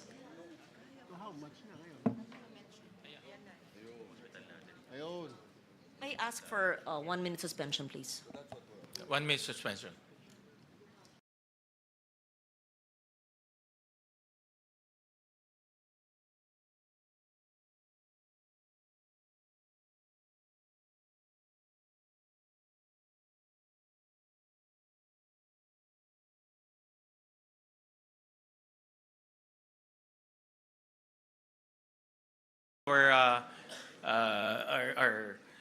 Our meeting. So we go to the National Academy of Sports. Chairperson Mika, do you want to highlight the improvements, if there are any? Thank you very much. For the National Academy of Sports, Actually, on the part of the House, Mr. Chair, we retained all the items from the NEP to the HGAB. So the current amounts for the two items mentioned here, promotion, development, and implementation, would be 128.8 million pesos, and for general management and supervision, 115.5 million pesos. So we retained the NEP levels for both of these items. Thank you very much, Chairperson Mika. On the part of the Senate, the budget proposal for the National Academy of Sports is 540 million pesos. And this is composed of promotions, development, and implementation of quality and enhanced sports integrated secondary program, general management, and supervision. Let me just dictate. For promotions and development is 344 million pesos. For general management and supervision, 194 million pesos. So any questions, any comments? Hearing none, any motion?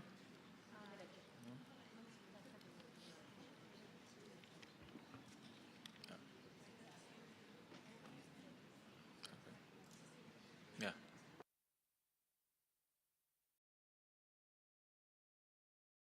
Yeah. Any motion to approve National Academy of Sports?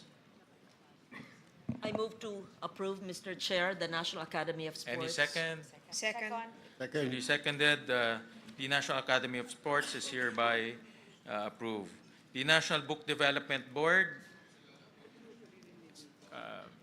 For the National Book Development Board, Mr. Chair, among the four items mentioned here, we propose an increase in the general management and supervision by 40.3 million pesos, which brings a total to that. So here for the National Book Development Board, the levels under the HGAB would be 40.3 for the general management and supervision, 7.5 million for the policy development, 91.6 million for capacity building, and 12.5 million for administration of awards. on the part of the Senate, we propose a 202 million pesos for the National Book Development Board, composed of general management and supervision, policy to a tune of 57 million, policy development, research, information system and management, and information campaign, 10.5 million pesos, capacity building and trade promotions incentives, 118 million pesos, administrative of awards, grant and incentives, 15 million pesos. Any questions? Any questions, po? Mr. Chairman. Yes, go ahead. Yeah, I move for approval of the proposed budget for the National Book Development Board to the tune of a total of 202 million, with a breakdown as stated by our chair, Wing Gatchalian. So move. Thank you. Any second? I second the motion. Mr. Second. Chair. Thank you. The duly seconded, the budget of the National Book Development Board is duly approved. And the motion of Congressman Rufus is perfect, being a former member or a former participant and advocate of the National Book Development Board. In the first, Mr. Chairman, the first legal counsel The of first legal NBDB, counsel pala. because I was a lawyer and I was the lawyer of the Publishers Association of the Philippines, and we drafted the bill. Thank you. Alam po, malapit po sa puso ho ninyo ang book development, book publishing industry. Next will be the National Council for Children's Television. On the part of the National Council for Children's Television, the House proposes the retention of the items stated herein in the HGAB from the NEP. For general management and supervision, 21.9 million, and for child-friendly television development services at 49.3 million. The Senate proposes a 116 million budget for the National Council for Children's Television, composed of general management and supervision, 26 million, child-friendly television Development Services, 89 million. Any questions? I move, Mr. Chair, that we approve the National Council for Children's Television budget. Any second? Second. Duly seconded. The National Council for Children's Television budget is hereby approved. Next will be the National Museum, an organization very close to the heart of Senator Lawrence. So, On Congressman the po- Mika, any? On the part of the House, under the National Museum of the Philippines, we propose the retention of the NEP levels from the current 811.9 million pesos. And in terms of the breakdown, we propose to retain the 423 million pesos lodged under General Management and Supervision. Thank you for that. The Senate proposed a 986 million peso budget composed of general management and supervision of 468 million, a locally funded project, development of National Museum of the Philippines, NMP, General Aniceto Lacson Ancestral House, Talisay City, Negros Occidental, of 50 million. Another LFP, development of Calibo, Aklan, 20 million pesos. Another locally funded project, development of NMP, Coronadal and Lake Cebu, Cotabato, South Cotabato, Phase 2, 40 million pesos. Another LFP, exhibition and fit out of various National Museum of the Philippines Central and Regional Sites, Northern Luzon National Museums, of 20 million pesos. Any questions? Hearing none, any motion? Second motion, Mr. Chair. Duly seconded by Senator Erwin. The National Museum of the Philippines budgets hereby approved. The Philippine High School for the Arts. For the Philippine High School of the Arts, on the part of the House, we propose the retention of the current level in the NEP, which is 157 million, 95 million under General Management and Supervision, and 53.9 under operation of the Philippine High School for the Arts. The Senate proposed a 218 million peso budget for the Philippine High School for the Arts. General Management and Supervision, 150 million. Operation of Philippine High School for the Arts, including outreach, screening, student exchange program with other countries, and production activities, 59 million pesos. Any questions? Or a motion to? Mr. Chairman? Yes. Mr. Chairman, I move to approve the 218 million appropriation for the Philippine High School for the Arts. Any second? Second motion, Mr. Chair. Duly seconded. The budget for the Philippine High School for the Arts, duly approved. The Teacher Education Council. On the part of the House, under Teacher Education Council, we propose the retention of the current NEP level at 207 million, 163 million under Quality Teacher Education Services, and 44.4 million under General Management and Supervision. The Senate proposed a 562 million peso budget composed of Quality Teacher Education Services, 516 million pesos. General Management and Supervision, 46 million pesos. Any questions or motion?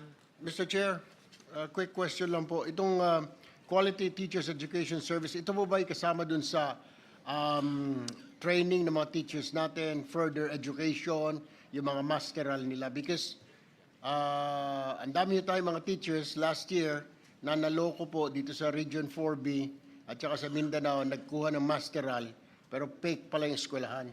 And they have to make loans, Mr. Chair. So kung ito ay, this will fall under this category, then magagamit ng mga teachers natin for advancement and for promotion, Mr. Chair. Tama ho kayo, ito po ay para po sa mga pre-service and in-service teacher training. First time po na magkakaroon ng ganitong budget ang TEC para po tuloy-tuloy po yung pag-training po ng ating mga teachers. So meron, kukuha ho sila ng 720 teacher scholars with this budget po. Thank you, Mr. Chair. All right, any motion? Therefore move, Mr. Chair, that we approve the Teachers Education Council budget. Any second? Second. Duly seconded, the budget of the Teacher Education Council is hereby approved. So we go to state universities and colleges.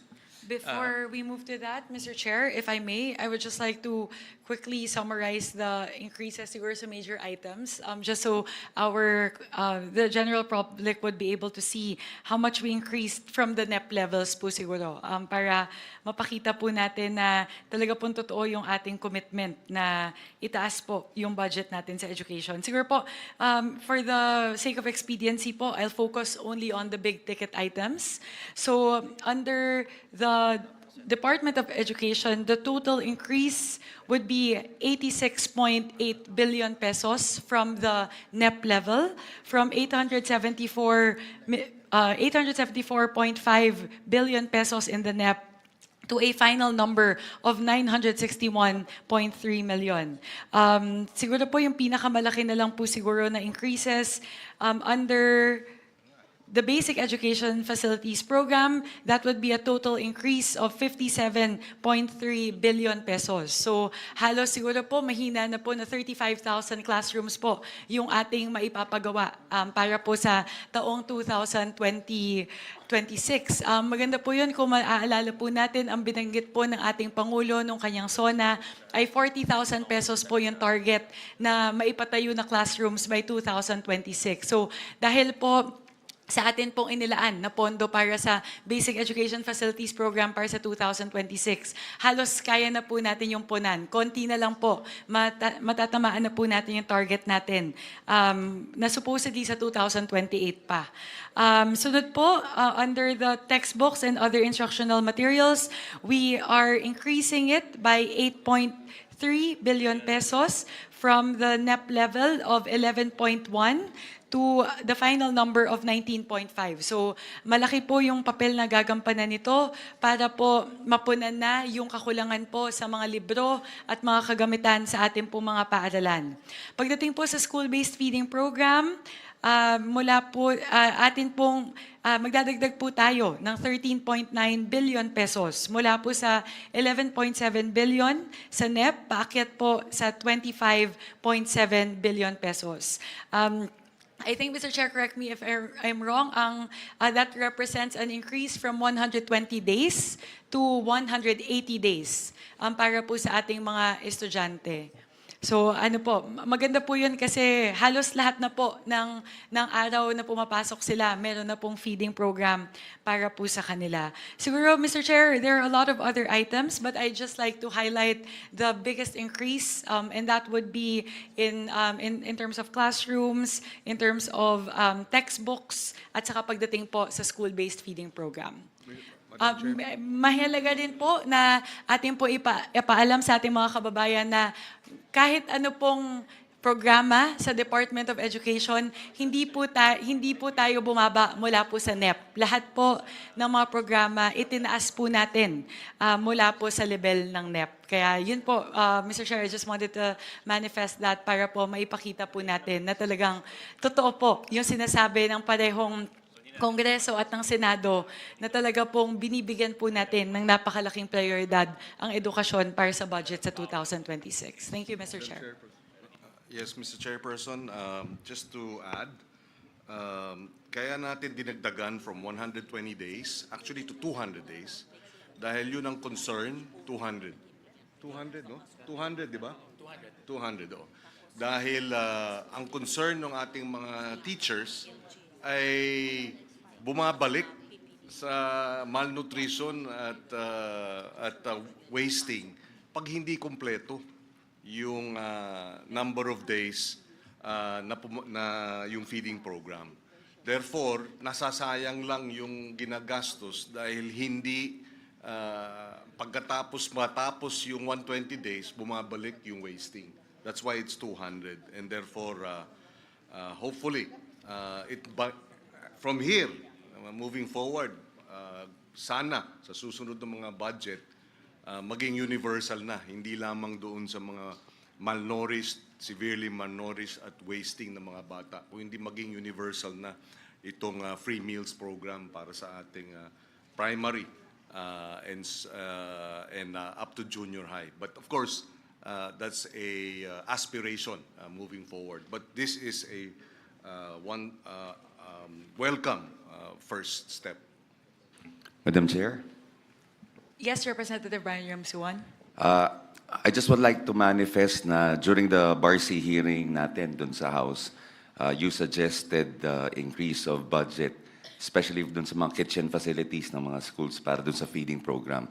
Mas maganda ho kasi na pag sila na yung nagluluto ng mga para una, hindi nasisira, hindi dinadala ng, kumbaga yung travel time pa lahat ho, minsan nagkakaroon ng kumbaga nasisira yung pagkain. At siguraduhin natin, ito kasi yung mga low-hanging fruit na kailangan nating isipin na gawin nating magandang pasilidad sa kanilang lugar kasi minsan wala silang area na paglulutuan talaga.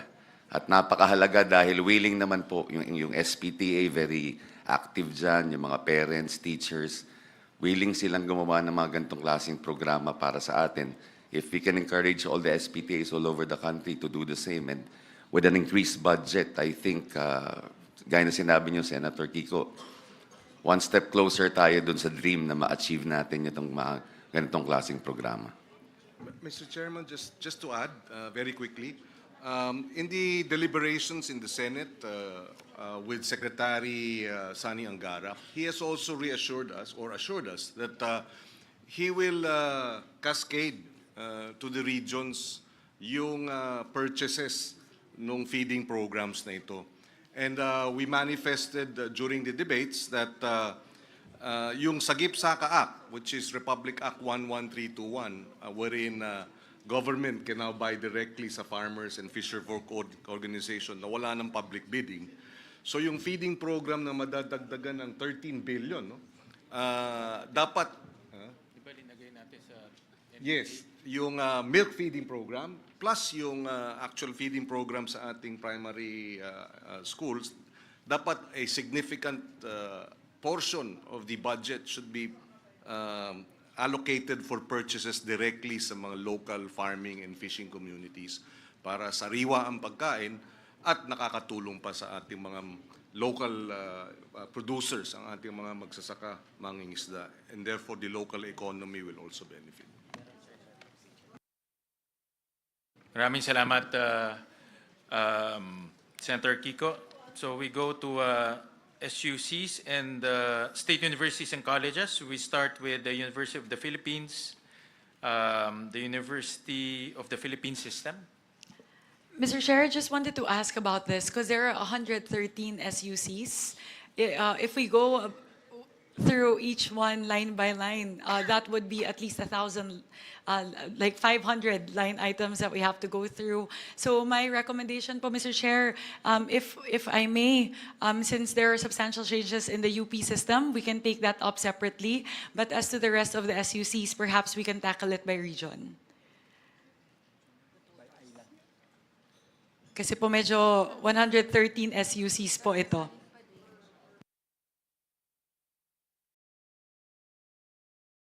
It's just, Kong Mika, if, I think para rin marinig rin ng ating mga constituents yung mga SUC, I suggest we can go through each SUC. Kung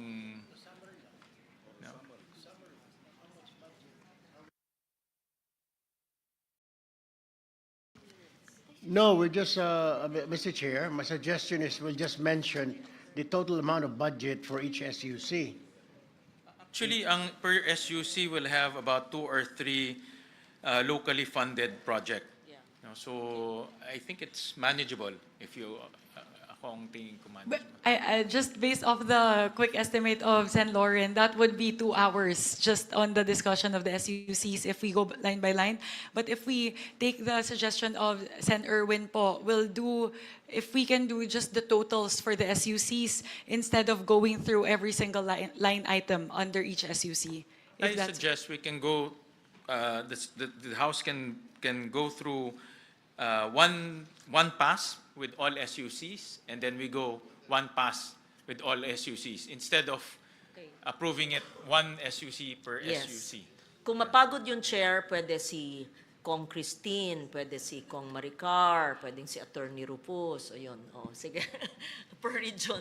No, pwede nga. Then we just approve Yes, it after. yes, Para yes. tuloy-tuloy If there are na any nabasa. questions, then we can ask, we can take questions after the SUCs.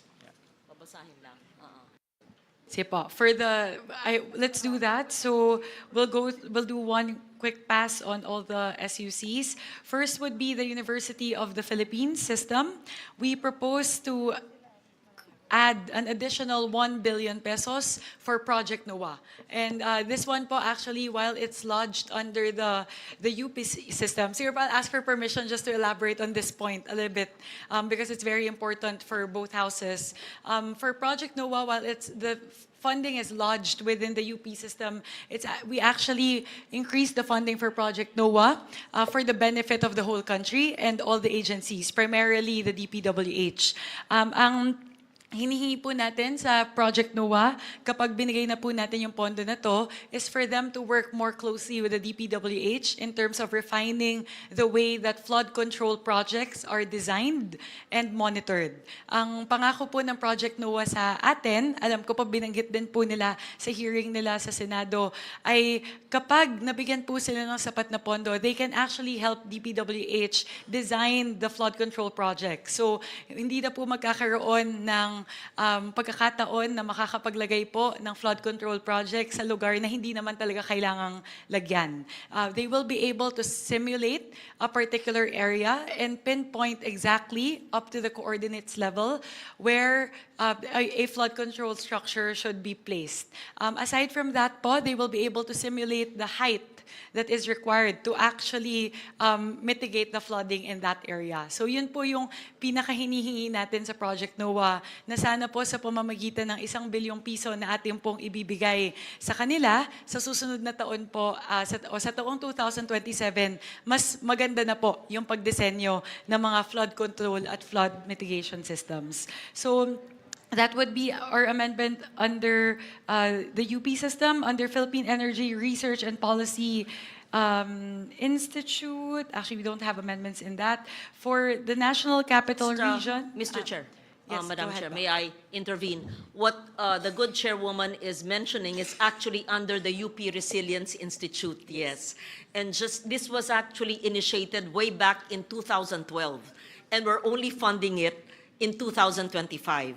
But during the time of Congressman Salceda, he and I had a budgetary amendment, not insertion, for the building of the UPRI. I'm not certain if it's up already, but it was 3 presidents ago that the UPRI in 2012, the president who became DTI Secretary, Pascual. Yes, Fred and I were discussing this in 2012, the creation of the UP Institute, Resilience Institute. So thank you for mentioning Project NOAA of Mahar Lagmay, who was with DOST before. And I'm just putting a historical perspective because people might say, grabe, ang laki, 1 bilyon.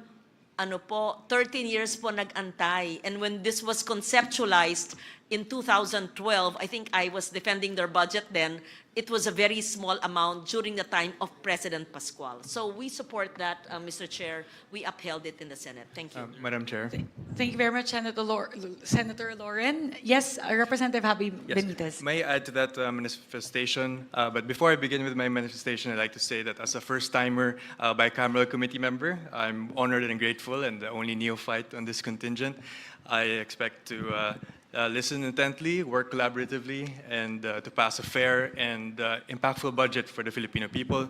What I do want to share that it was House Bill number 2577 that I filed in Congress for the 20th Congress, supporting the National Resilience Institute to make it a national, the UP Resilience Institute in the UP system to become a National Resilience Institute. And I do want to share and to add that the UP RI, which was powered by Project NOAA, has made accurate and real-time, high-quality hazard maps. No, and it has been used by a lot of local government units. And ever since nangyayari po sa atin yung mga climate disasters po sa atin, there's been, since it was updated in 2023, the website has had 35 million searches online. And during peak times, 2.6 million searches a day. Now, so it's very important that we can identify for flood mitigation efforts. And so, albeit this is seemingly large, 1 billion, but they need to update the hazard maps for the entire country, and last that has been updated was 2012. So I commend the chair, Chair Mika, and of course Barsi, as well as the Senate for putting the 1 billion to Project NOAA. Thank you.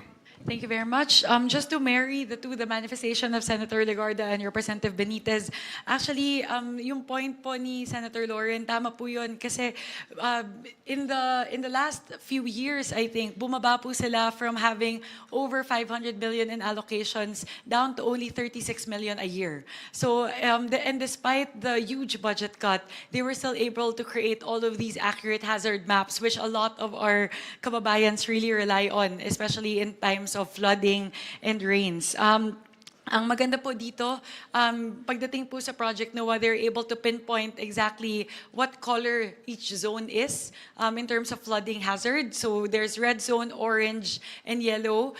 So ang pinag-uusapan po sa DPWH ay pwede pong pagbasihan yung hazard maps ng Project NOAA para po malaman kung saan lang pwede maglagay ng flood control structures sa mga susunod na taon. So just to marry po, send with the manifestations of Representative Legarda and Senator Legarda and Representative Benitez. Moving on, Mr. Chair, after the UP system, we go to the schools under the National Capital Region. On the part of the House, we propose an increase to the Polytechnic University of the Philippines of an increase of 55 million pesos from the current 3.623 million in the NEP to 3.67 million. Where's the other third? I'm missing. For the under the Ilocos region, we propose an increase of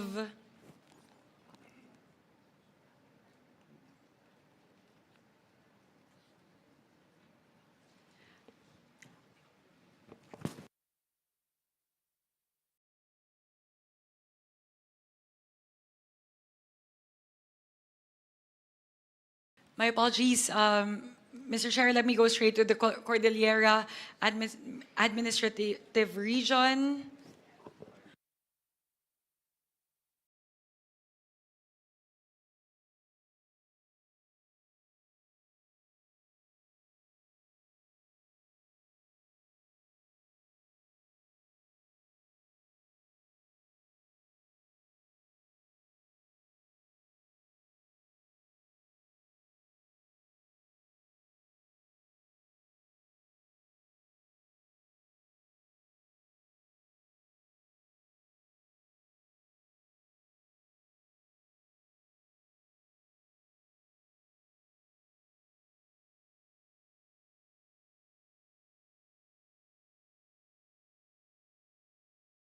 Mr. Chair, may I request for a minute suspension?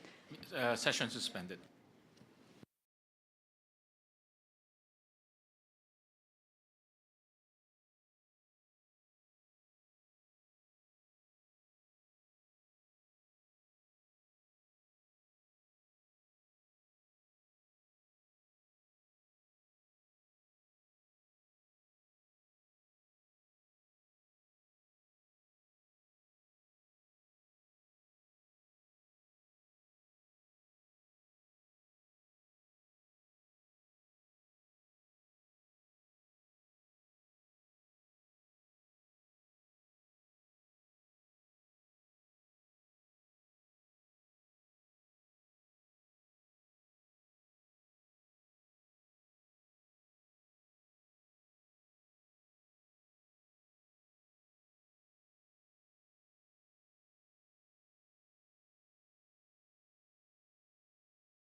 Thank you very much, and my apologies for the delay. Under the UP system, Mr. Chair, my apologies. Aside from the 1 billion that we're adding in Project NOAA, we're actually adding another 20 million under the UP system. So that's a total of 1 billion 20 million. And then for the National Capital Region, we are adding 55 million to the Polytechnic University of the Philippines and 30 million for the Rizal Technological University. In the Ilocos region, Region 1, we are proposing an increase of 429 million pesos for the Mariano Marcos State University. And under the Cordillera Administrative Region, we propose an increase of 20 million to the Ifugao State University. Under the Cagayan Valley, we propose an increase of 332 million pesos for the Isabela State University. Under Region 3, we propose a 95 million increase to the Aurora State College of Technology and a 100 million increase to the Bulacan State University. Under Region 4, we propose an increase of 50 million pesos for Southern Tagalog and Palawan. We propose an increase of 10 million pesos for Region 4 under Laguna State Polytechnic University. An increase of 40 million pesos to the Occidental Mindoro State College. An increase of 35 million pesos under the Catanduanes State University. An increase of 8.803 million for the Carlos C. Helado Memorial State College in the Negros Island region. An increase of 80 million pesos under Region 7, Cebu Technological University.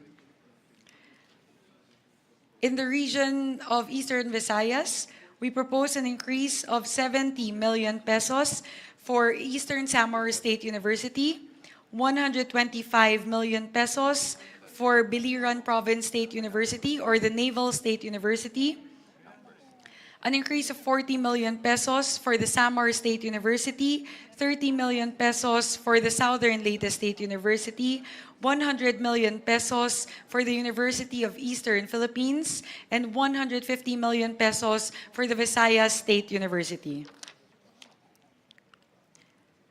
In Soxargen, Region 12, we propose an increase of 30 million pesos for the South Cotabato State College, an increase of 14 million pesos in the Bangsamoro Autonomous Region for the Mindanao State University. So, Mr. Chair, those are all of our proposed increases for state universities and colleges, totaling 2.859 billion pesos.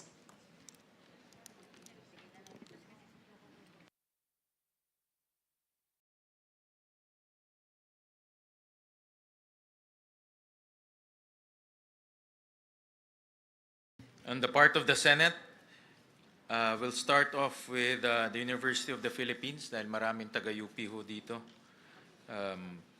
Itong Senator Kiko yata taga-UP. Senator Loren din.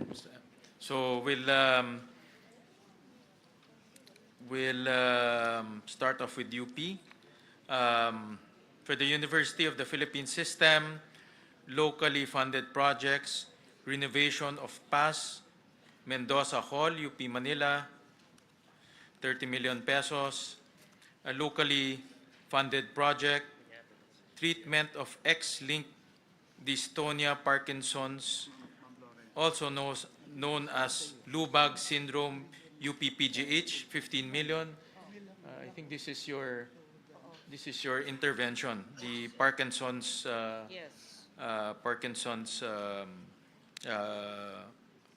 project.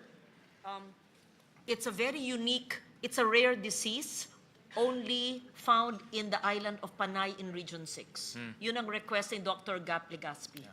This is under PGH or UP? PGH. PGH, no? Because PGH under UP. Yes. Okay. Thank you.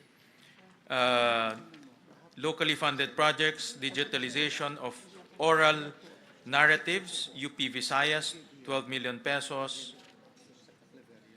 Locally funded projects, scholarship programs for professional masters in tropical marine ecosystem management and professional masters in operations oceanography, PMMO, Marine Science Institute, UP Diliman, 10.9 million pesos. Locally funded projects, development and implementation of the Philippine Secondary Leavers Assessment 2026 to 2027, 200 million pesos. Hospital Services Program,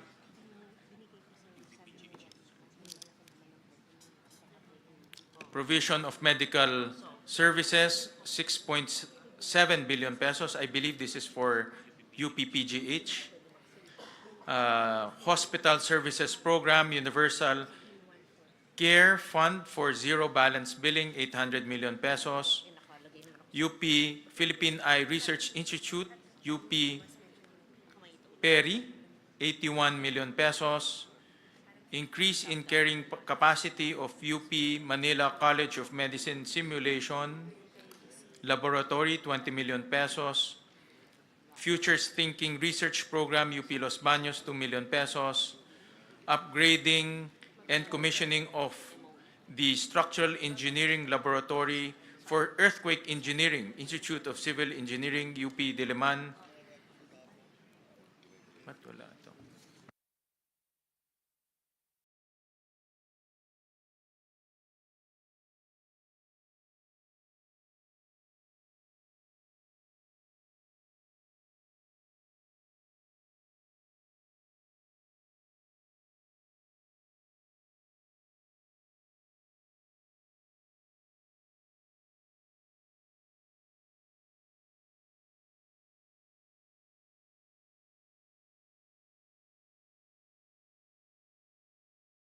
Sorry, the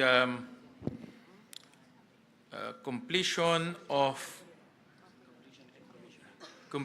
and commissioning of the wind tunnel facility for typhoon studies, Institute of Civil Engineering, UP Diliman, 250 million pesos. Establishments of Governance Reform, Innovation and Transformation Laboratory, GRIT Labs, UP National College of Public Administration and Governance, UP Diliman, 30 million pesos. Student Athletes Training and Competition Assistance Program, 30 million pesos. Implementation of the National Vision Screening Program, UP Manila, 10 million pesos. Integrated Mentoring and Mental Wellness Program, UP College of Medicine, Manila, 5 million pesos. Construction, rehabilitation of audiovisual room, South Road Properties Campus, UP Cebu, 21 million pesos. Construction, completion of dormitory for graduate students, UP Los Baños, 21.4 million pesos. Establishment of Health Innovation Hub, UP Mindanao, 18 million pesos. Development of the UP Artificial Intelligence Research Tool, UP System, 5.4 million pesos. Digital Futures Research Hub, empowering doctoral graduates through a collaborative mentoring system, UP Open University, 12 million pesos. Heritage Digitization and Publication Project, National Institute of Islamic Studies and Civilizations, UP Institute of Islamic Studies, UP Diliman, 5.5 million pesos. Smart Library, National Institute of Islamic Studies and Civilizations, UP Institute of Islamic Studies, UP Diliman, 4.5 million pesos. Repair and Rehabilitation of Atienza Hall, Department of Military Science, UP Diliman, 10 million pesos. And we go to the Philippine Energy Research and Policy Institute. The proposal is to the amount of 72 million pesos. And it's composed of the following: General and Administration and Support, 30 million pesos. Research and Development and Policy Utilization Program, provision of research services and policy development, 23 million pesos. Operation Technical Advisory Extension Program, provision of extension services, 18.7 million pesos. Now for the other SUCs in the National Capital Region, the Eulogio Amang Rodriguez Institute of Science and Technology, the proposal is 530 million pesos, composed of repainting of Iris building and replacement of old roofing in Apilado and Nudas building, 10 million pesos. Marikina Polytechnic College to the tune of 332 million pesos, composed of rehabilitation and repair of teacher education building and laboratories, 15 million pesos. To the Philippine Normal University, 1.5 billion pesos, composed of construction of a 3-story graduate school building, PNU Mindanao campus, 30 million pesos. Philippine State College of Aeronautics, 526 million pesos, composed of design and construction of academic building including physics and chemistry laboratory facilities, 12 million pesos. To the Polytechnic University of the Philippines, 3.7 billion pesos, composed of construction of multipurpose building, PUP Lopez Quezon Campus, 50 million pesos, construction of academic building, Phase 3, PUP Taguig, 15 million pesos, construction of multipurpose building, College of Engineering Extension building, PUP Santa Mesa, 50 million pesos. To the Technological University of the Philippines, 1.5 billion pesos. Construction and completion of multipurpose building, Barangay Western Bicutan, Taguig City, 40 million pesos. Now we go to Region 1, Ilocos. Don Mariano Marcos Memorial State University, 1.8 billion pesos, composed of construction of veterinary medicine building and animal hospital, 45 million pesos. Ilocos Sur Polytechnic State College, 551 million pesos, composed of completion of academic building, Tagudin Campus, 45 million pesos. Pangasinan State University, 1.7 billion pesos, composed of construction of 3-story education building, Urdaneta Campus, 30 million pesos. University of Northern Philippines, 1 billion pesos, composed of construction of the College of Nursing Academic Building 3, Phase 1, 45 million pesos. Now we go to the Cordillera Administrative Region. Abra State Institute of Science and Technology, 394 million pesos, composed of upgrading of the Agricultural, Academic, and Laboratory Building Main Campus, 30 million pesos. Apayao State College, 349 million pesos, composed of construction of 3-story Criminology Building, 30 million pesos. Benguet State University, 1 billion pesos, composed of completion of College of Medicine Building Phase 2, 30 million pesos. Kalinga State University, 505 million pesos, composed of construction of Criminology Academic Facility Phase 1, Bulanao Campus, 30 million pesos. Mountain Province State University, 525 million pesos, composed of completion of 7-story Engineering and Technology Building, Tadyan Campus, 30 million pesos. We go to Region 2, Batanes State College, 195 million pesos, composed of construction, upgrading of academic building, Bachelor of Industrial Technology, Phase 1, 12 million pesos. Cagayan State University, 1.5 billion pesos, composed of construction of University Academic Building, 45 million pesos, Futures Thinking Research Program, 2 million pesos. Nueva Vizcaya State University, 864 million pesos, composed of construction of 3-story academic building, College of Teacher Education, Bayombong Campus, 20 million pesos. Quirino State University, 429 million pesos. Construction of Office Administration Academic Building, Difun Campus, 20 million pesos. For Region 3, Central Luzon, Aurora State College of Technology, 363 million pesos. Composed of Futures Thinking Research Program, 2 million pesos. Tulong Dulong Program, 1.1 billion pesos. Bataan Peninsula State University, 1 billion pesos. Composed of renovation of training facilities to Food Laboratory Building, Abukay.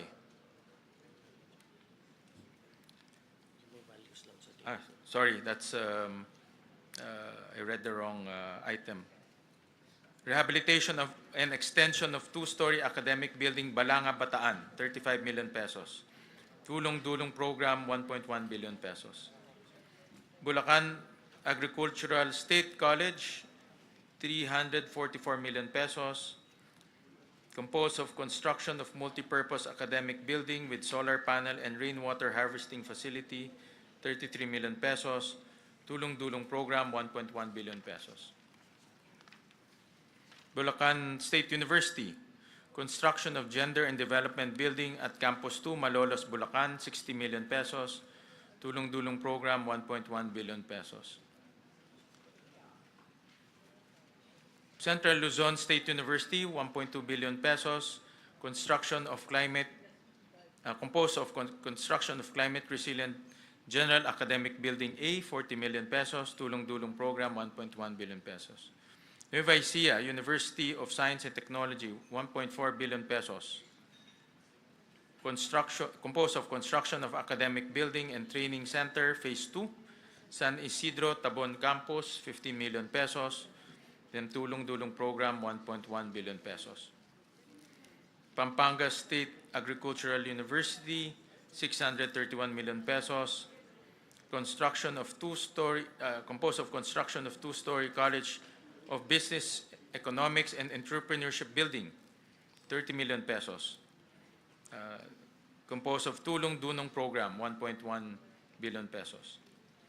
Pampanga State University, 1.2 billion pesos. Completion of 12 Classroom 3 Academic Building with Site Development Porac Campus, 25 million pesos. Tulong Dulong Program, 1.1 billion pesos. The Philippine Merchant Marine Academy, 351 million pesos, composed of construction of academic building, main campus, 30 million pesos, and Tulong Dulong Program, 1.1 billion pesos. President Ramon Magsaysay State University, 743 million pesos, construction 3-story College of Engineering, academic building, IBA Campus, 40 million pesos, Tulong Dulong Program, 1.1 billion pesos. Tarlac Agricultural University, 522 million pesos. Rehabilitation of old building, 30 million pesos. Futures Thinking, 2 million pesos. Construction of College of Education Child Research and Development Laboratory Experiences, 20 million pesos. Tulong Dulong Program, 1.1 billion pesos. Tarlac State University, construction of academic building for College of Engineering, Tarlac State University, 1 billion pesos. Construction of academic building for College of Engineering, 40 million pesos. Tulong Dulong Program, 1.1 billion pesos. Now for Region 4, Southern Tagalog and Palawan. Region 4A, Calabarzon, Batangas State University, 2.4 billion pesos. Future Thinking Research Program, 2 million pesos. Construction of 10-story engineering hub, academic building, 200 million pesos. Tulong Dulong Program, 100 million pesos. Cavite State University, 2.1 billion pesos. Completion of 3-story of College of Engineering and Business Management Building, CCAT Campus, 42 million pesos. Futures Thinking Research Program, 2 million pesos. Tulong Dulong Program, 1.1 billion. Million, no? Million ba ito? Billion. Million pesos.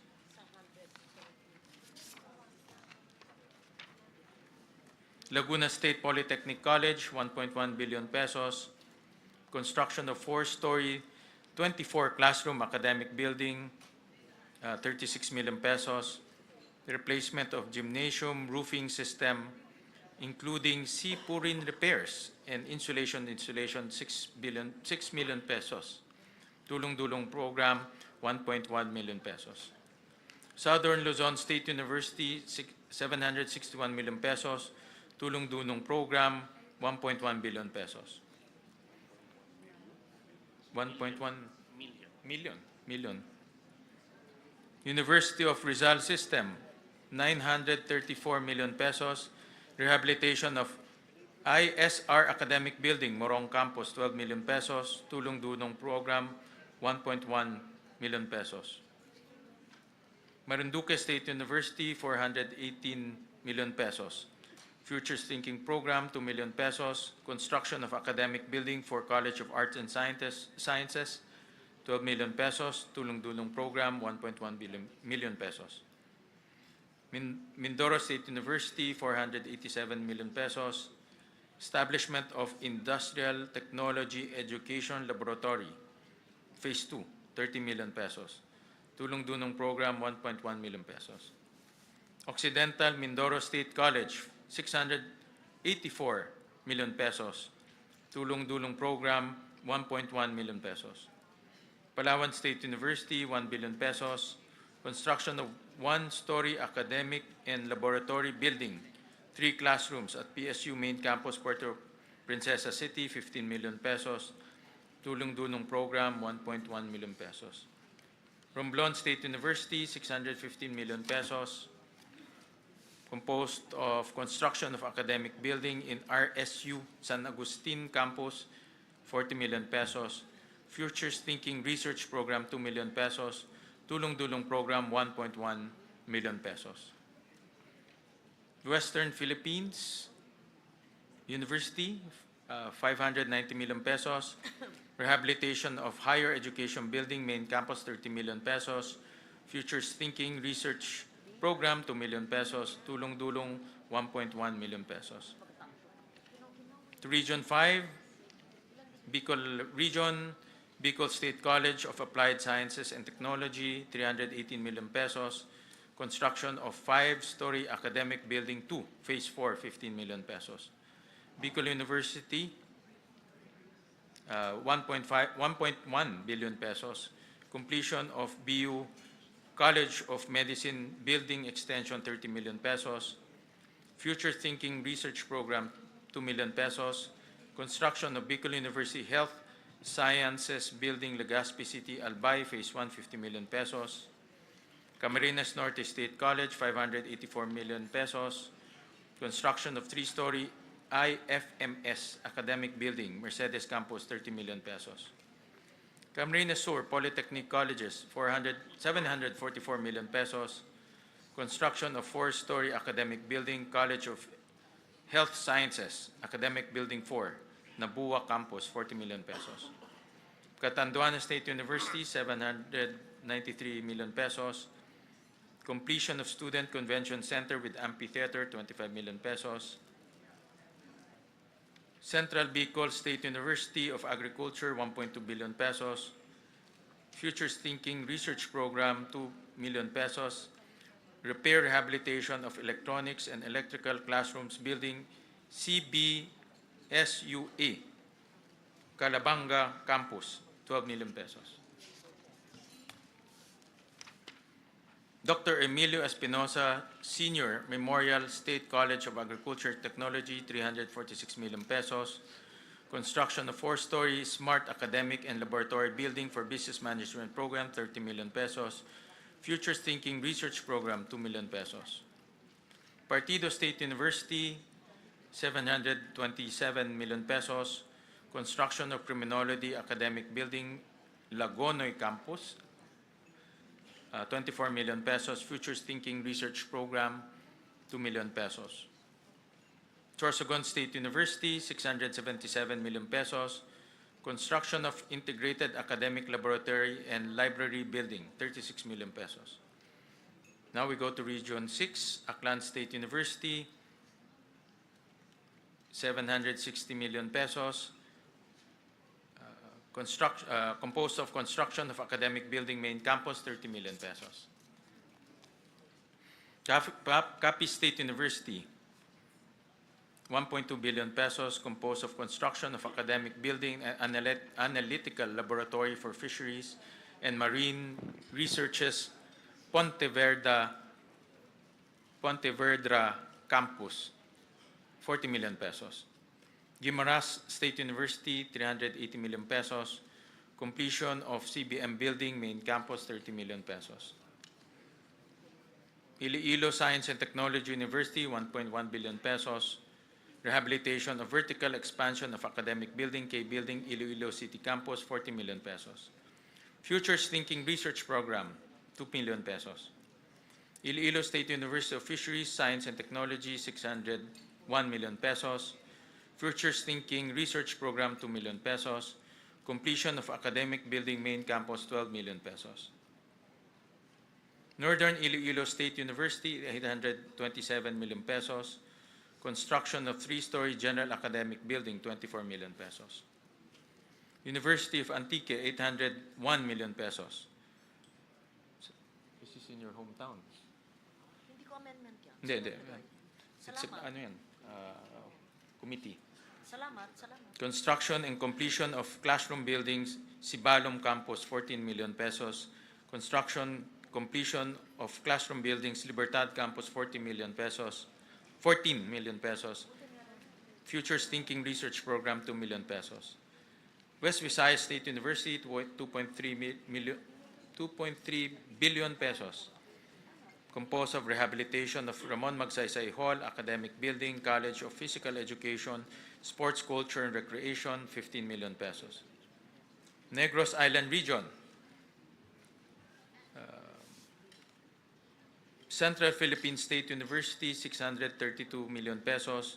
Construction of Agribusiness Program, Facility Phase 1, Main Campus, 30 million pesos. Negros Oriental State University, 1.1 billion pesos. Expansion of 60 classroom academic building, 45 million pesos. Siquijor State College, 203 million pesos. Composed of expansion of engineering learning spaces, construction of the engineering learning space, 50 million pesos. State University of Northern Negros, 365 million pesos. Construction, completion of nursing and allied health services academic building, phase 6 Sagay Campus, 30 million pesos. We go to Region 7, Central Visayas, Bohol Island State University, 1 billion pesos. Composed of construction of 6-story academic building, College of Technology, Main Campus, Dawis Extension, 45 million pesos. Cebu Normal University, 644 million pesos. Composed of construction of 8-story academic building, Phase 2, Balamban Campus, 30 million pesos.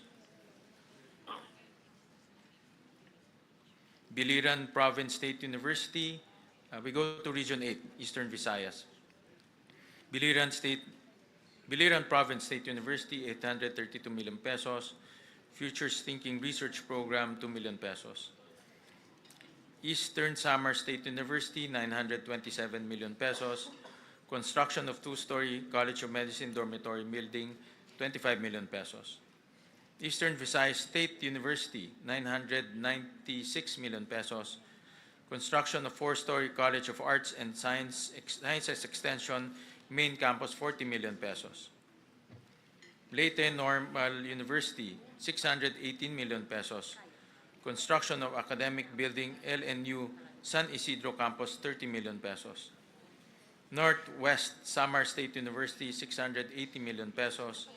Construction of nursing building, Phase 1, 30 million pesos. And then another Futures Thinking research program, 2 million pesos. Palompon Institute of Technology, 460 million pesos. Construction of engineering building, Phase 2, 30 million pesos. We go to Region 9, Zamboanga Peninsula, Basilan State College, 315 million pesos. composed of Futures Thinking Program, 2 million pesos. Construction of academic building, including Animal Science Laboratory, 12 million pesos. Real Estate College, 640 million pesos. 604 million pesos. Composed of construction of academic building with laboratories and library, Biswangan Lakewood Campus, 30 million pesos. Construction of academic building, main campus, 30 million pesos. Construction of student center building, Caridad Tumingag Campus, 34 million pesos. Jose Rizal Memorial State University, 938 million pesos. Composed of construction of 2-story, 10-classroom building with facilities, School of Engineering, 18 million pesos. Repair, rehabilitation of track and field oval, main campus, 20 million pesos. Western Mindanao State University, 1.3 billion pesos. Construction of 3-story College of Agriculture academic building, San Ramon Campus, 30 million pesos. Zamboanga Peninsula Polytechnic State University, 719 million pesos. Construction of Technology Building Phase 1, College of Engineering and Technology, 18 million pesos. Zamboanga State College, Marine Sciences and Technology, 342 million pesos. Construction of Academic Building 2, Phase 1, 18 million pesos. We go to Region 10, Northern Mindanao.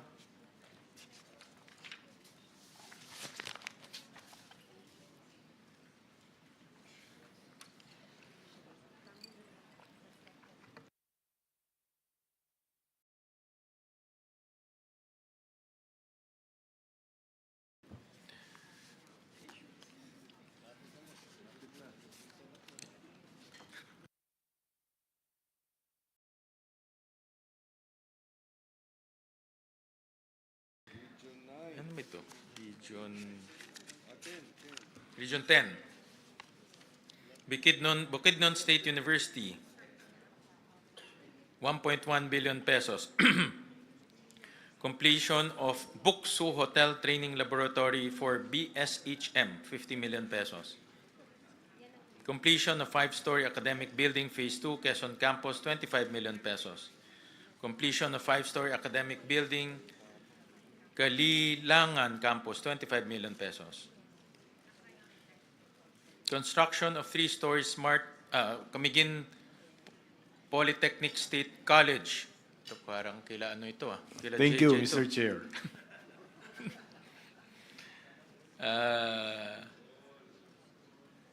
Nawala tuloy ako, Jay. 286 million pesos.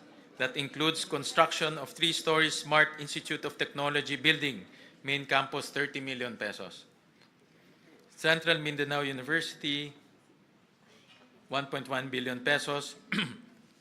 Construction of academic building, College of Education, 45 million pesos. Construction of covered court, main campus, 10 million pesos. MSU Iligan Institute of Technology, 1.6 billion pesos, composed of repair of various academic building structures, 12 million pesos. Northern Bukidnon State College, 295 million pesos, composed of completion and equipping of 4-story IT building Phase 4, 25 million pesos. Northern Mindanao State College of Science and Technology, 500 million pesos. Construction of Agriculture and Environmental Science Building, 50 million pesos. University of Science and Technology of Southern Philippines, 1.7 billion pesos. Establishment of 3-story Smart Computing Academic Building, Phase 1, Orqueta Campus, 42 million pesos. University of Science and Technology, Southern Philippines, Cagayan de Oro Campus. Ano ba ito? Mayroon, I think that was in part of the, ano ito?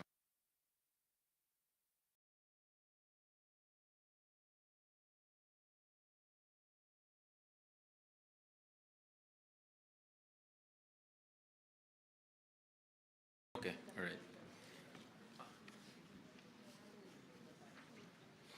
Okay, we go to Region 11. Mr. Chairman, Yeah. with your permission, Yes. before we leave Region 10, we'd like to appeal to the Senate because if you will see Region 10, all the schools have capital outlay. But then university in my city and my province. If you can see here, it's all blank. Zero. So almost all our university, state colleges and universities, you gave capital outlay. But in the case of Cagayan de Oro Campus, University of Science and Technology, zero.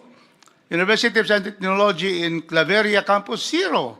Can we appeal that we include the following, Mr. Chairman, to be able to be, to be fair to everyone? And we only are requesting, Mr. Chairman, because in the House, we have agreed now there will be no capital outlay. But since the Senate has been giving capital outlay to all, actually all. But here, if you can see here, for Cagayan de Oro Campus and also Claveria Campus, zero. So we just may request the following for inclusion. Is that possible, Mr. Chairman? Mr. President, we were advised by the DBM that the operating unit is the University of Science and Technology, Southern Philippines. Yes. So we were advised that the allocation will be in that university, Mr. President. But if you can I see think here, they there have is different no... campuses, if I'm not Yeah, mistaken. there are two campuses, and there is no capital outlay. That is why, if you can see here, all the other universities in northern Mindanao, Region 10, they have what you have given them, their buildings and their laboratories and academic buildings. But then, nasiro kami dito, Mr. Chairman.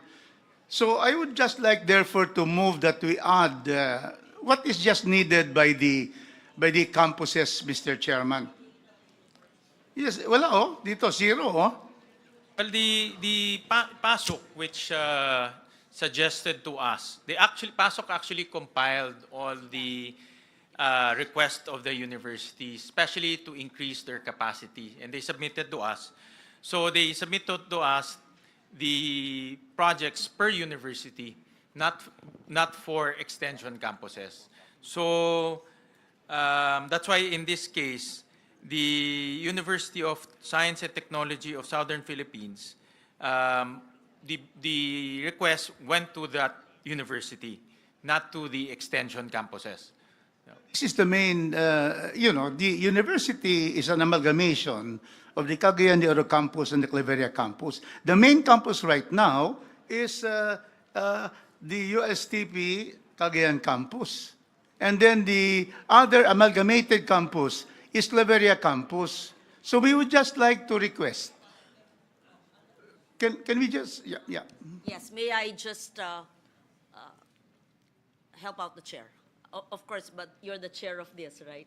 Yeah. But I also spoke to Dr. Tirso Ronquillo, who's the president of the state universities. To be fair to the chair, he did not select which university will have this and that. We left it to the state universities. So it was Dr. Ronquillo who submitted it to the chair. So they selected. And we know, of course, and Attorney Kong Rufus knows this, that while funding has been given to selected mother campuses, not all extension or satellite campuses were funded. For example, University of Antique, the Hamtic campus and my other campuses had zero funding. I see in your university, you have the main funding under the Oroquieta campus, which is of course not in your district. Like yung sa amin, Sibalom and Libertad. But there are 3 others in Kaluya, in Hamtic, which were zero funded also. The chair requests, and it's up to you because this was the recommendation of the PASUK upon the consultation with the president of the SUC. But if the congressman so wishes, the chair is willing to move the funding if you say that the main campus is Cagayan de Oro, to move it to the Cagayan de Oro campus. He is willing to do that, right?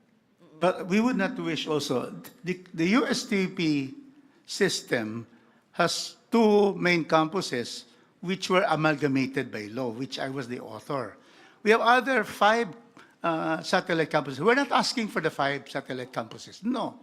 But we're only saying because of the density of students in Cagayan de Oro campus, 15,000 students. We need this following budget. It's not very big. If we'd like to bring this out, because otherwise, we will not have any capital outlay in the 2 amalgamated campuses comprising the USTP. I am not asking for the 5 satellite. Of course, 1 satellite has been given 52, that is in the province of, in Oroqueta, Misamis Occidental. So these are what you'd like to ask, Mr. Chairman, if you permit us to propose. Now, for Cagayan de Oro campus, we are only asking for 50 million for the completion of the 8-story educational and student computer phase 3, computers, building. So it's a completion because right now, the building is not completed. So we're only asking for 50 million. But they're asking for more. But I am saying, because they're asking here to complete it 150 million, I said no, we'll only ask 50 million. And then the second very important request is the continuation of the Faculty Learning Resources Center Phase 2. They asked for 150 million. I'm only asking for 50 million. So they're asking 300 million, which is really, so big in this BICAM hearing. I'm only asking for 50 and 50, 100. That is for the Cagayan de Oro campus. The other main campus in the amalgamated USTP is Claveria. And they're asking, Mr. Chairman, they're asking for the auditorium and multipurpose training center. They're asking 110 million. I'm only asking for 50 million for Claveria, a total of 150 million. Otherwise, we can see here all from Region 1 to Region 16, all of them receive capital outlay. But then my university, and I sit there as the USTP board of trustees because I was designated by Chairman Jude Asidre. Mr. Chairman, it will be difficult for me not to be able to appeal to you because you have been giving capital outlay to everyone. And then, kami lang, in this page and the other pages, ang zero dito, ito lang 2 campuses na ito. So that is what we'd like to ask, Mr. Chairman, that you be able to, at least be able to give Cagayan de Oro. It is the seat of, in Region 10, this is the seat of education. Can we have that, Mr. Chairman? May I request for a minute suspension, Chairperson Mika? Meeting suspended.